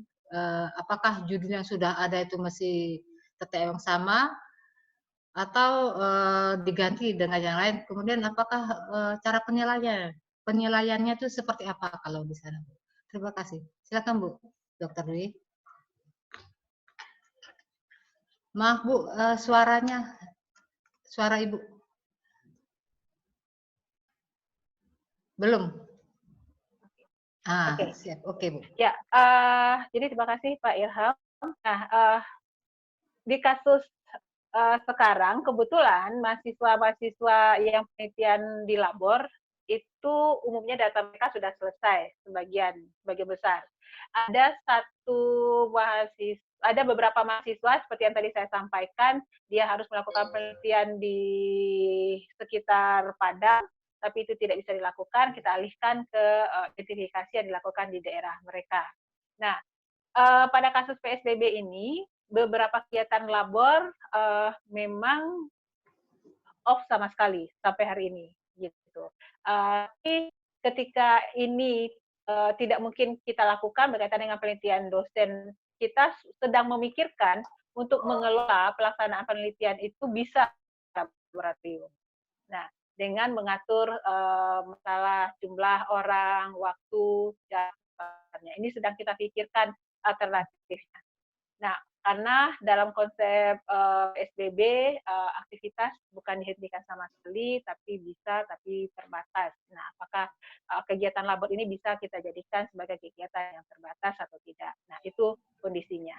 Tapi, seperti sama dengan penelitian-penelitian yang lain, ketika ini sama sekali tidak mungkin dilakukan, maka kami memberikan alternatif dengan membuat review itu. Nah, sekali lagi, review adalah bagian dari hasil penelitian pada skripsi, karena kami tidak bisa menghilangkan skripsi, karena itu bagian dari aturan yang sudah disepakati di UNP. Jadi review adalah bagian dari hasil penelitian, bagaimana penilaiannya tentu bagaimana cara mahasiswa menganalisis dalam review yang dilakukan, serta ujian standar, ujian komprehensif seperti biasa, gitu. Menguji wawasan pengetahuan untuk apa yang ditulis dan apa yang dipahami pada yang berkaitan dengan topik yang mereka pelajari ketika kuliah di jurusan biologi. Nah, mungkin begitu. Baiklah, berarti tetap ya Bu ya, penilaian tetap seperti yang sudah ada, seperti biasa. cuman di ada penyesuaian kondisi. Ya. Baiklah. Ada pertanyaan selanjutnya izin bertanya Fitri ke Pak Irwan kembali. Ibu Fitri menanyakan apakah bisa kita menanyakan perkembangan artikel yang telah kita submit pada editor. Oke, saya jawab ya Bu. Ya silakan Pak. Itu kalau dia Ibu daftarnya nanti yang di online, boleh Bu, sebetulnya itu ada cakap-cakapnya sebetulnya. Atau boleh juga Ibu email, silakan aja. Tetapi sebaiknya kalau Ibu mau mensubmit ke sebuah jurnal manapun, dibaca dulu yang di situ ada author guideline-nya. Biasanya dari author guideline-nya itu juga akan ada informasi ini akan ada berapa hari pelaksanaan reviewnya dan lain-lainnya, begitu. Nah, sehingga itu nanti akan bisa Ibu jadikan pedoman. Dan boleh jadi Ibu berkomunikasi nggak ada masalah. Di dalam dunia publikasi tidak ada batasan untuk itu. Nah, tetapi memang kadang-kadang ya ini juga sebagai kita untuk semua lah ya. Hati-hati dengan jurnal yang menjanjikan apapun tulisan Ibu akan saya terbitkan. Itu adalah ciri-ciri jurnal predator. Nah, itu kalau ada, itulah ciri-ciri khusus yang namanya jurnal predator. Karena ujung-ujungnya ke uang dia. Nah, jadi apapun isi kita, ya diterbitkannya aja. Ya dikali-kalinya sekian juta kan gitu. Nah, itu hati-hati. Tapi berdampak buat kelangsungan reputasi Bapak Ibu juga. Nah, itu dia. Nah, dan berbahaya tentunya ke depan ya. Kenapa kadang-kadang jurnal-jurnal yang seperti ini juga umurnya misalnya di Scopus kadang-kadang nggak bertahan lama. Cukup dia misalnya 1 tahun dia di Scopus udah dia terbitkan mungkin ribuan paper orang, tahun depan udah tutup dia kadang-kadang begitu. Nah maka memang apalagi Bapak Ibu sebagai dosen ya mesti hati-hati lah gitu ya. Nah, apalagi sekarang juga seperti saya dijelaskan di awal tadi, di Indonesia juga sudah ada juga yang mulai nakal, jurnal-jurnal predator Indonesia kan. Nah, makanya tadi di awal saya kasih tahu kan, ada bagaimana kita mengetahui sebetulnya ISSN itu adalah sesuai dengan nama jurnalnya. Karena beberapa jurnal predator di Indonesia itu, dia punya ISSN beda dengan namanya. Nah, dia mencuplik nama orang lain. Nah, itu makanya berbahaya. Jadi seolah-olah jurnal yang dulu kala itu atau jurnal orang lain dicuplik jadi nama dia. Padahal dia tidak punya seperti itu. Nah, tapi kalau kita masyarakat yang belum bisa mengerti itu, oh kita pikir itu jurnalnya sudah bereputasi tinggi. Padahal itu dia mencuplik. Nah, itu memang inilah makanya kita menjadi dosen ini memang untuk mempublikasikan ini memang kita juga harus belajar juga lah, saya rasa perlu belajar. Jangan sampai kita nanti salah mensubmit ke tempat yang bermasalah. Akhirnya kita jadi yang bermasalah. Mungkin itu, Bu. Berarti memang harus hati-hati ya Pak ya kita. Ini masih terkait dengan Pak Irwan dari Pak Sarif Rizali. Beliau menanyakan untuk mana yang lebih baik di antara Scopus, ORCID, WATS dalam keterkaitan untuk penilaian kenaikan pangkat dosen. Kemudian apakah di antara indikasi tersebut dari ketiga WATS, Scopus maupun ORCID tadi, ini kalau mau kita pilih di antaranya untuk dimasukkan ke dalam jurnal, mana yang harus dipilih dahulu? Kebetulan beliau ini baru membuka pengelola jurnal di kampusnya, Pak. Ya, terima kasih, Bu. Ini masalah jurnal ini memang menjadi sekarang itu dalam tanda petik ada yang memanfaatkan menjadi lahan bisnis. Nah, gitulah, Bu ya. Memang kayak gitulah yang terjadi. Karena memang daripada tuntutan di negara kita juga, untuk kenaikan pangkat dan untuk macam-macam itu, tunjangan profesi segala macam sampai BKD kita, beban kinerja dosen kita itu kan harus ada karya ilmiah yang terpublikasi. Nah itu, begitulah bunyinya kan. Jadi kalau nggak ada karya ilmiah yang terpublikasi, sampai juga penelitian-penelitian kita juga harus terpublikasi. Di mana kita harus mempublikasinya? Ya harus di jurnal. Nah, maka dengan di jurnal tadi itu mana yang paling tinggi derajatnya? Nah, kalau di Indonesia ini yang paling tinggi derajatnya diakui oleh negara atau kementerian adalah yang terindeks di Scopus. Nah, gitu. Dan Scopus itu ada tingkatannya, ada di Q1, Q2, Q3 sampai Q4. Nah, kemudian sebetulnya Scopus itu sebetulnya sederajatnya dengan Web of Science. Nah, tetapi khusus di negara kita ini, apalagi Ibu mengusul guru besar, memang diminta ya Scopus. Nah, gitu nggak tahu lah kita. Memang begitu yang sudah mengatur di regulasi kita ya. Tetapi untuk di internasional sederajatnya dia sebetulnya. Nah, tetapi memang ya kalau kita lihat agak lebih kencang geraknya Scopus ini dari Web of Science. Nah, begitu ya. Nah, jadi memang untuk di awal memang siapapun kita itu harus mempunyai pengetahuan dasar lah. Nah, jangan sampai kita tuh tadi ada yang mudah menjanjikan tadi kita dengan semangatnya menerima saja karena tadi banyak sudah yang membuat ya Pak menjadi bisnis ya. Nah, kemudian tadi mengenai ORCID tadi, ORCID ini sebetulnya untuk membuat ID Bapak. Nah, jadi dia artinya supaya tadi yang namanya Ibu Nur Hayati, Ibu Nur Hayati ini akan berbeda dengan Ibu Nur Hayati yang lain. Bagaimana biar jadi berbeda? Supaya jadi berbeda, dia harus memiliki sebuah identitas unik. Nah, identitas unik itulah tadi itu yang kita gunakan di ORCID. Apa tadinya gunanya ORCID? Dia akan menyimpan tadi apa? Merekam segala aktivitas rekam jejak akademik kita. Nah, gitu dia. Jadi nanti di sini akan berdampak dengan namanya Ibu Nur Hayati yang mempunyai ID ini, dia punya rekam jejak digitalnya ada seperti ini. Nah, jadi nanti misalnya Bapak Ibu juga mau mengurus kepangkatan, saya rasa untuk ke depan memang perlu juga kita mencantumkan ORCID ID kita ini. Nah, kenapa? Karena ternyata di Indonesia kita ini nama banyak yang kembar gitu ya.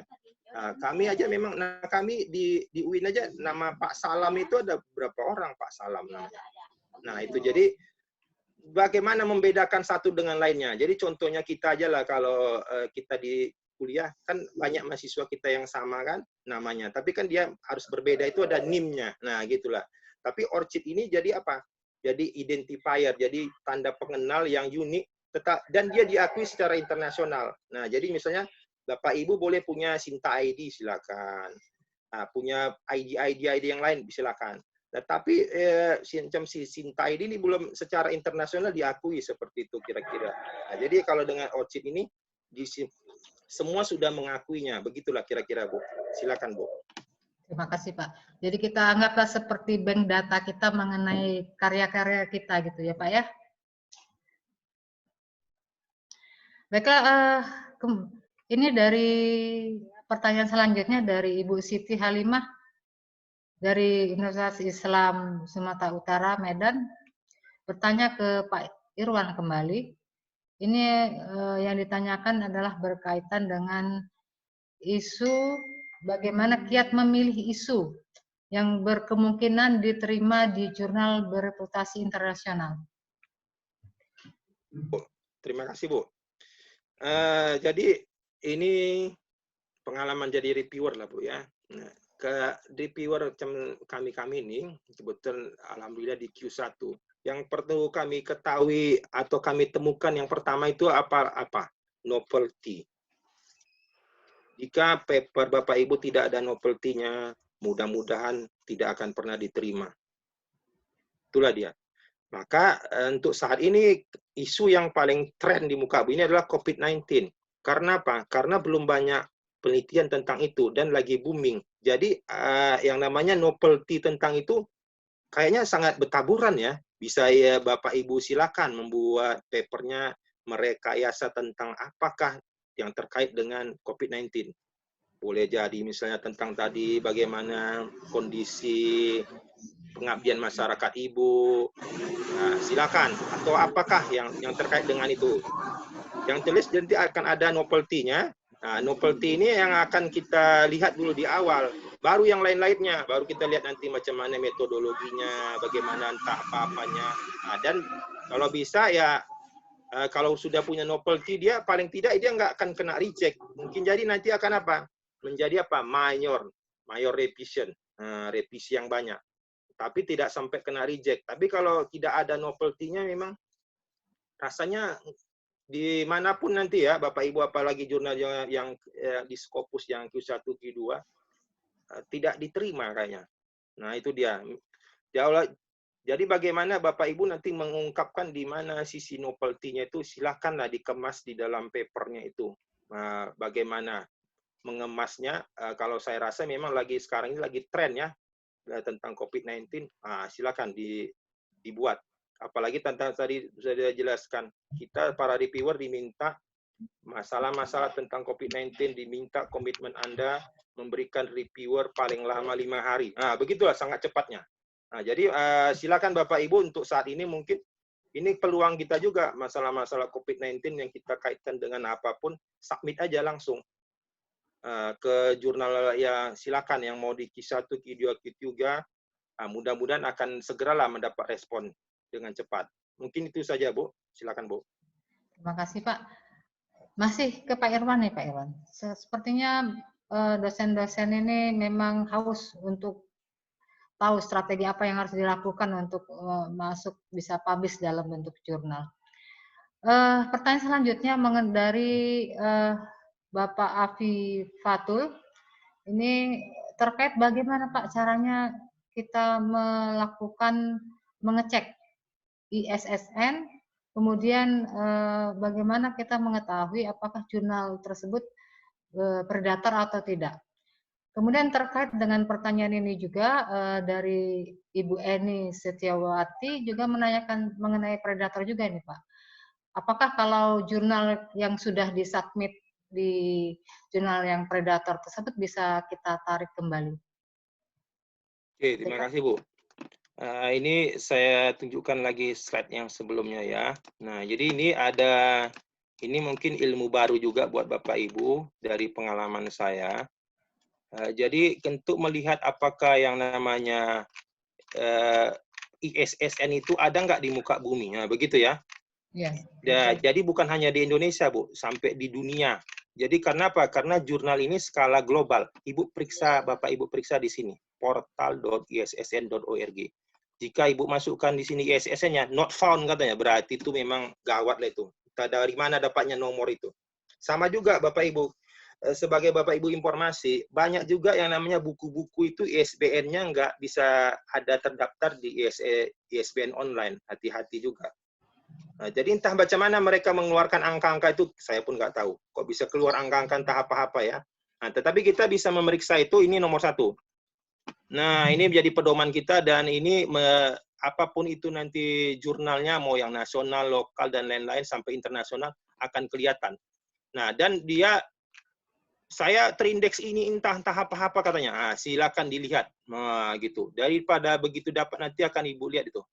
Di sini kan bisa lihat kan, indeks Scopus, apa itu DOAJ, apa kan? Nah, jadi dengan adanya dunia seperti ini online, sebetulnya kita kalau memiliki pengetahuan sedikit, kita bisa tahu sebetulnya ini jurnal betulan atau jurnal ece-ece, atau ini namanya orang memanfaatkan keuntungan sepihak gitu ya. Nah, itu mungkin untuk masalah ISSN. Kemudian masalah jurnal predator. Nah, predator tadi itu yang ciri yang paling Bapak Ibu bisa apa tadi? Yang paling khas ya. Apapun paper Bapak Ibu tidak akan direview, pasti terbit. Itu kalau ada yang menjanjikan gitu, udahlah itu, silakanlah itu. Nah, kalau paper Bapak Ibu sudah terbit, itu pada hakikatnya nggak bisa ditarik lagi Bapak Ibu. Kalaupun Bapak Ibu tarik, sebetulnya rekam jejak digitalnya sudah tercatat di mana-mana.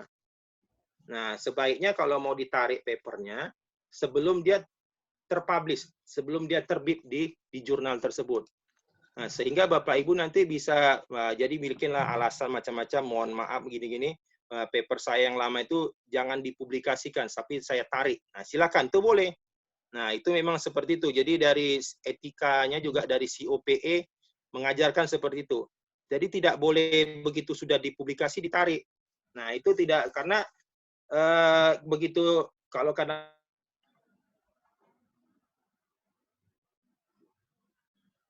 tapi sebetulnya merugikan. Halo Pak? Pak Irwan? Suaranya hilang.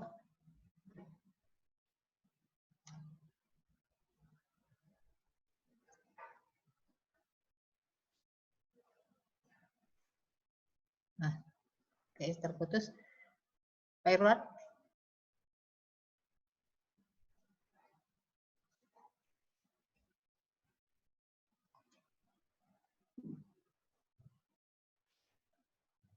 Maaf Pak Irwan, suaranya hilang.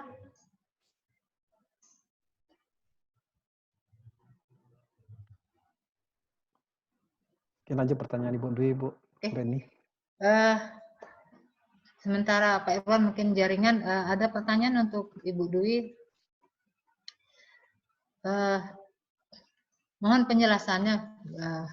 Mungkin ini juga bisa jadi pertanyaan teman-teman yang lain. Pada saat ujian daring, kira-kira di UNP itu bagaimana pelaksanaannya?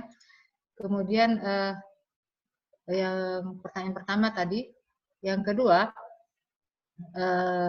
kalau suatu proposal itu sudah jalan, apakah ada, karena kondisi sekarang ini, apakah bisa dilakukan penggantian judul, kemudian bagaimana proses bimbingannya dilaksanakan, terutama kalau yang menggunakan lab. Kemudian banyak nih, satu ini pertanyaannya ada 2 tadi Bu. Yang ketiga ada misalkan mungkin tidak, jika mahasiswa meneliti misalnya masalah pendidikan biologi yang selama ini di sekolah biar tidak bias dengan studi pendidikan gitu, Pak. Oke. Mungkin nanti untuk pertanyaan yang terakhir saya mohon ditunggu karena saya belum menangkap maksudnya. Saya coba jawab dulu. Yang pertama tentang bagaimana pelaksanaan ujian akhir. Ujian akhir di sini sejak kita menerapkan bekerja di rumah itu dilakukan secara online dengan mungkin saya bisa sampaikan agak lebih teknis detail gitu ya. Jadi kita menggunakan kita tidak mewajibkan menggunakan salah satu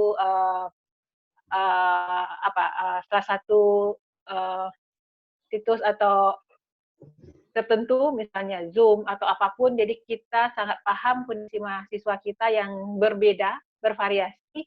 Nah, itu sangat kita akomodir dalam hal ini karena berkaitan kalau misalnya kita pakai Zoom, kita pasti akan membutuhkan kuota yang banyak, pakai data yang besar. Jadi apapun itu selama bisa dilakukan secara online kita persilahkan. Minimal selama ini yang kita lakukan adalah dalam bentuk video call menggunakan WhatsApp. Nah, untuk mempersingkat waktu presentasi, karena di penilaian itu kan ada poin penilaian presentasi mahasiswa, maka sehari sebelum ujian mahasiswa sudah mengirimkan video presentasinya ke tim. Jadi mahasiswa jurusan membuat grup ujian mahasiswa A, isinya mahasiswa dan dosen pembimbing dan penguji. Kemudian di situ skripsi, PowerPoint yang berkas-berkas di-upload di situ, masih meng-upload video 1 hari sebelum ujian, sehingga dosen bisa menilai bagaimana proses presentasi, dan di hari ujian mahasiswa akan mempertahankan skripsinya secara online di hadapan penguji yang ada. Nah, itu teknis yang kita lakukan. Karena itu tadi kami tidak memaksakan satu sistem khusus untuk melakukan ujian karena kita paham keterbatasan mahasiswa kita seperti apa. Dan kemudian tentang pekerjaan di laboratorium seperti yang tadi saya sampaikan bahwa sampai hari ini laboratorium masih tidak dibuka untuk melakukan penelitian. Memang ada beberapa mahasiswa yang pelaksanaan penelitiannya belum selesai. Kita intinya adalah menyerahkan kepada tim penguji. Jadi silahkan tim penguji menilai bagaimana proses kemajuan mahasiswa ini. Jika data yang ada sudah bisa dianggap bisa untuk dijadikan bagian dari skripsi walaupun belum memenuhi target yang waktu seminar proposal dilakukan, kita akan lakukan itu. Tapi jika belum, maka dilakukan penggantian judul atau pendekatan, dan semua itu dilakukan lewat tim penguji. Komunikasi yang dilakukan lewat tim penguji. Bahwa bagaimana proses bimbingan dilakukan secara online. Jadi email, WA, nah bimbingan dilakukan dengan cara seperti itu. Kemudian pertanyaan yang terakhir bisa dibantu Bu? Saya masalah ya mengenai pendidikan biologi. Selama ini kan mereka prakteknya sering ke sekolah-sekolah, tapi sekarang tidak bisa dilakukan. Kira-kira strategi apa yang dilakukan di sana? Kemudian untuk mahasiswa yang habis masa studinya, apakah ada diberikan toleransi karena masa pandemik ini? Ya, oke. Ya, kalau penelitian ke sekolah seperti yang tadi disampaikan itu tidak mungkin untuk dilakukan karena sekolah juga melakukan proses pembelajaran secara daring. Nah, tentu bisa kita ikut proses yang ada. Saya punya mahasiswa bimbingan di S2 yang tadinya harus melakukan eksperimen ke sekolah, tapi kemudian eksperimen itu dialihkan ke eksperimen proses pembelajaran secara daring. Begitu. Kalau tidak salah menangkap pertanyaannya. Yeah. Yang kemudian tentang yang sudah lewat, tetap kita punya ketentuan standar bahwa setiap mahasiswa yang akan wisuda, dia harus sudah mempublish tulisannya. Itu tetap berlaku untuk siapapun. Mungkin maka jika terkendala dengan penelitiannya, yang kita lakukan seperti yang disampaikan tadi, mengalihkan dalam bentuk mereview topik yang sedang dia teliti. Gitu, Bu. Ya, makasih Bu Dwi. Ya. Jelas sepertinya. Terakhir, mungkin ini pertanyaan terakhir, sudah tidak terasa kita diskusi jadi dari dua hal. Dari Pak Irwan kita mendapatkan ilmu bagaimana membuat database data kita di Orchard. Kemudian dari Ibu Dwi adalah strategi kita untuk tetap melaksanakan penelitian dan pengabdian masyarakat baik buat dosen maupun buat mahasiswa. Ada satu lagi pertanyaan penutup sepertinya ini kepada Pak Irwan. Bisa dengar Pak Irwan? Bisa, Bu. Ini mengenai tulisan di Google Scholar. Bagaimana tulisan kita di Google Scholar bisa dikutip, dan di Google Scholar tulisan tersebut bertambah yang mengutipnya. Jadi intinya sepertinya bagaimana meningkatkan citasi tulisan kita di Google Scholar. Bu, saya jawab, Bu. Ya, silakan Mbak Irwan. Ya, ini sebetulnya ini Bapak Ibu harus menggunakan yang namanya strategi marketing juga ya. Nah, ibaratnya kita ini jualan juga ini, sebagaimana jualan kita dibeli orang. Nah, jadi Bapak Ibu kan punya paper-papernya tentunya sudah terpublikasi di jurnal manapun, dan jurnal tersebut terindeks di Google Scholar, sehingga metadatanya akan kelihatan nanti di Google Scholar. Nah, bagaimana biar meningkatkan supaya citasinya naik ya? Nah, akibatnya jadi indeksnya Bapak Ibu juga naik. Bapak Ibu harus melakukan strategi sebetulnya.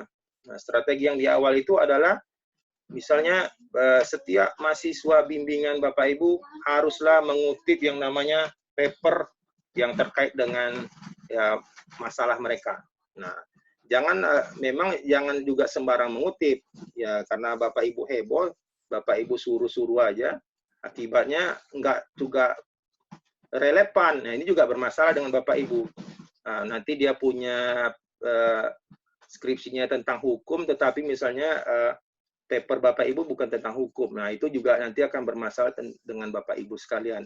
Nah, tapi itulah strategi yang bisa dilakukan, dan itu sangat meningkatkan, menjadi sangat cepat itu bahkan bergeraknya daripada Bapak Ibu semua indeksnya. Nah, bayangkan misalnya Bapak Ibu punya anak bimbingan sekian orang. Nah, itu udah lumayan. Kemudian mungkin kalau kita boleh bangun juga di antara kita ini para kolega-kolega. Woi, nah macam saya inilah, Bapak Ibu bisa lihat kan paper-paper saya yang ada di Orchid itu. Nah, silakan yang mau terkait dengan Bapak Ibu papernya dengan materinya yang cocok ya dikutip juga lah, boleh juga begitu ya. Jadi ini memang kita harus membangun kebersamaan supaya saling meningkatkan dan berdampaknya buat untuk kita semua sebetulnya. Jadi memang kita nggak bisa mengharapkan orang luar negeri itu akan mengutip kita punya. Nah, karena itu tentunya ya sebuah kajian yang luar biasa seperti itu, ya kan. Nah, padahal kadang-kadang kita ya belum tentu lagi masalah-masalah kita punya ini ya bukan masalah yang luar biasa, sehingga kayaknya gimana gitu, apa mungkin dikutip oleh orang di luar negeri sana. Nah, mungkin itu yang bisa Bapak Ibu kembangkan, jadi perlu apa tadi? Strategi marketing juga. Nah, jadi bayangkan misalnya Bapak Ibu mahasiswanya sekian puluh orang, satu kelas misalnya mau tamat untuk wisuda, anak bimbingannya sekian, dikutiplah saya punya ini. Nah, begitu nanti terpublikasi, silakan coba lihat, langsung naik dia. Nah, mungkin begitu ya Bapak Ibu, silakan. Oke, terima kasih Pak Irwan. Kalau seandainya Pak sudah ada yang mengutip tulisan kita itu di Google Scholar tersebut, tetapi tidak menaikkan ranking kita di Google Scholar itu, ada kira-kira kesalahannya di mana itu Pak? Oh iya, ini juga Bu, memang perlu pembelajaran.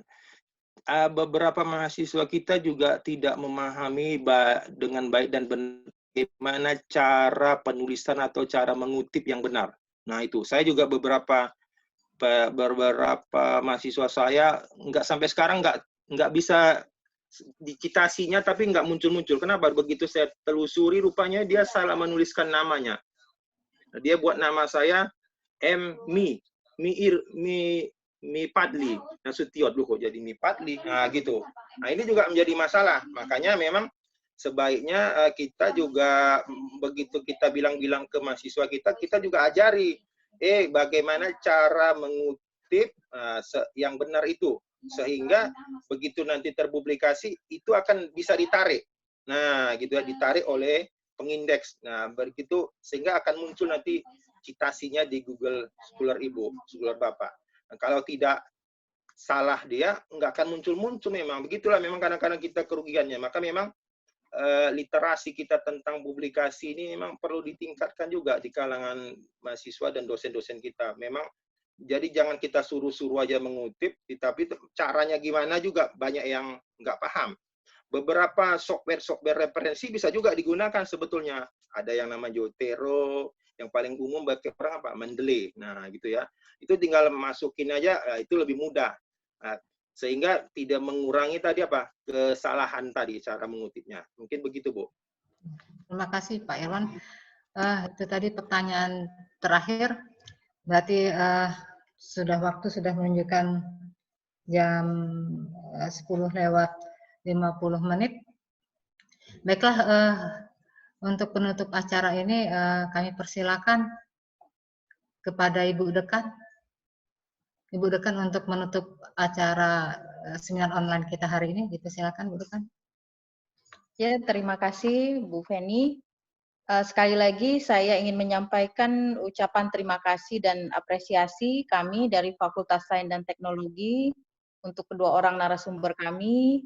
Yang pertama itu ada Bang Irwan dari Medan yang sudah membuka wawasan kami terkait dengan berbagai hal untuk publikasi. Tadi salah satunya yang utama pentingnya kita untuk memiliki ORCID ID. Betul sekali Pak Irwan, manakala kita submit paper untuk publikasi di jurnal, pasti respon pertama yang diberikan oleh pengelola jurnal itu meminta ORCID ID kita. Jadi ini sangat penting untuk menunjukkan reputasi akademik kita, karena itu kan merupakan tadi dikatakan Pak Irwan bukan rekam jejak akademik kita. Kemudian tadi dari Bu Dr. Dwi juga terima kasih ya sudah bersedia sharing best practice yang dilakukan oleh jurusan biologi FMIPA UNP. Bagaimana strategi-strategi mereka untuk menyikapi, mengantisipasi kondisi COVID yang tidak menentu ini, tetapi kita tetap berupaya semaksimal mungkin untuk tetap bisa produktif, kreatif, melaksanakan tugas-tugas kita, baik itu terkait dengan pendidikan pengajaran, penelitian, pengabdian, dan publikasi ilmiah. Sekali lagi terima kasih, tidak ada yang bisa kami berikan. Kami ada menyiapkan Certificate of Appreciation.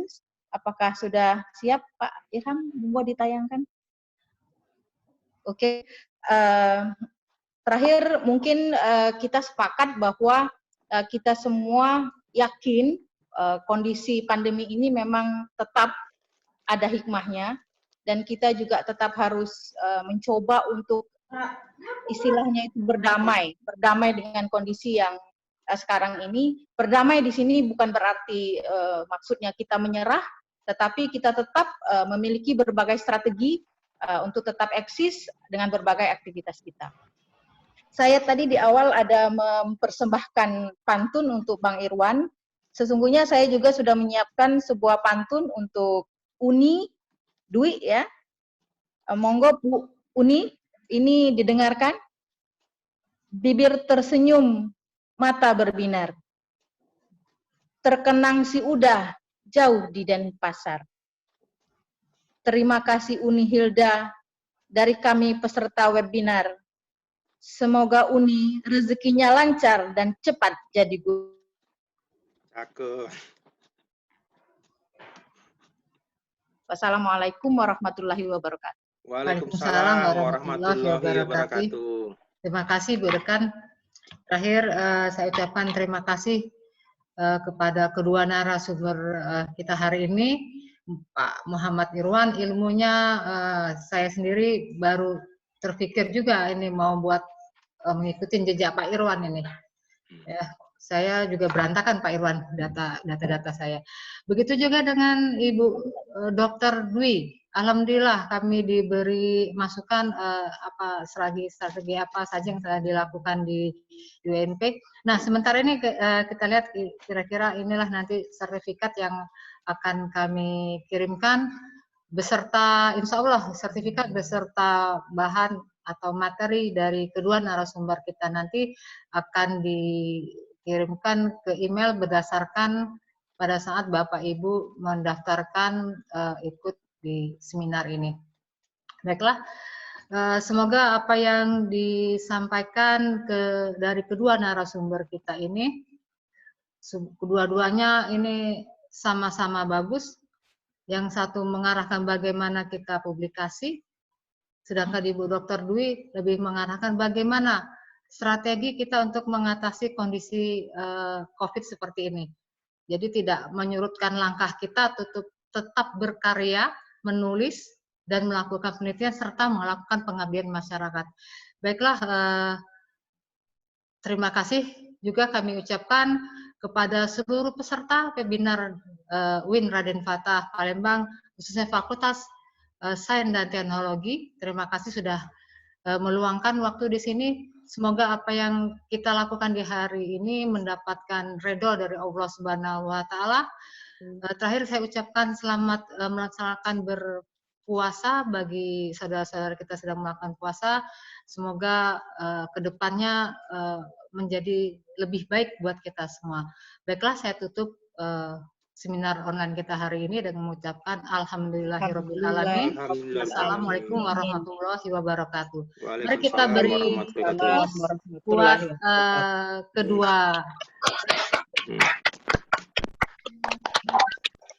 Terima kasih semua. Assalamualaikum warahmatullahi wabarakatuh. Waalaikumsalam warahmatullahi wabarakatuh. Terima kasih Pak Irwan, Ya, makasih Bu izin Bu Dwi. ya. Makasih ya Bu. Assalamualaikum. Salam. Bu Dwi, terima Terima kasih kasih. Pak. Ya, Assalamualaikum. Terima kasih Ibu. Waalaikumsalam. Ya. Assalamualaikum warahmatullahi wabarakatuh.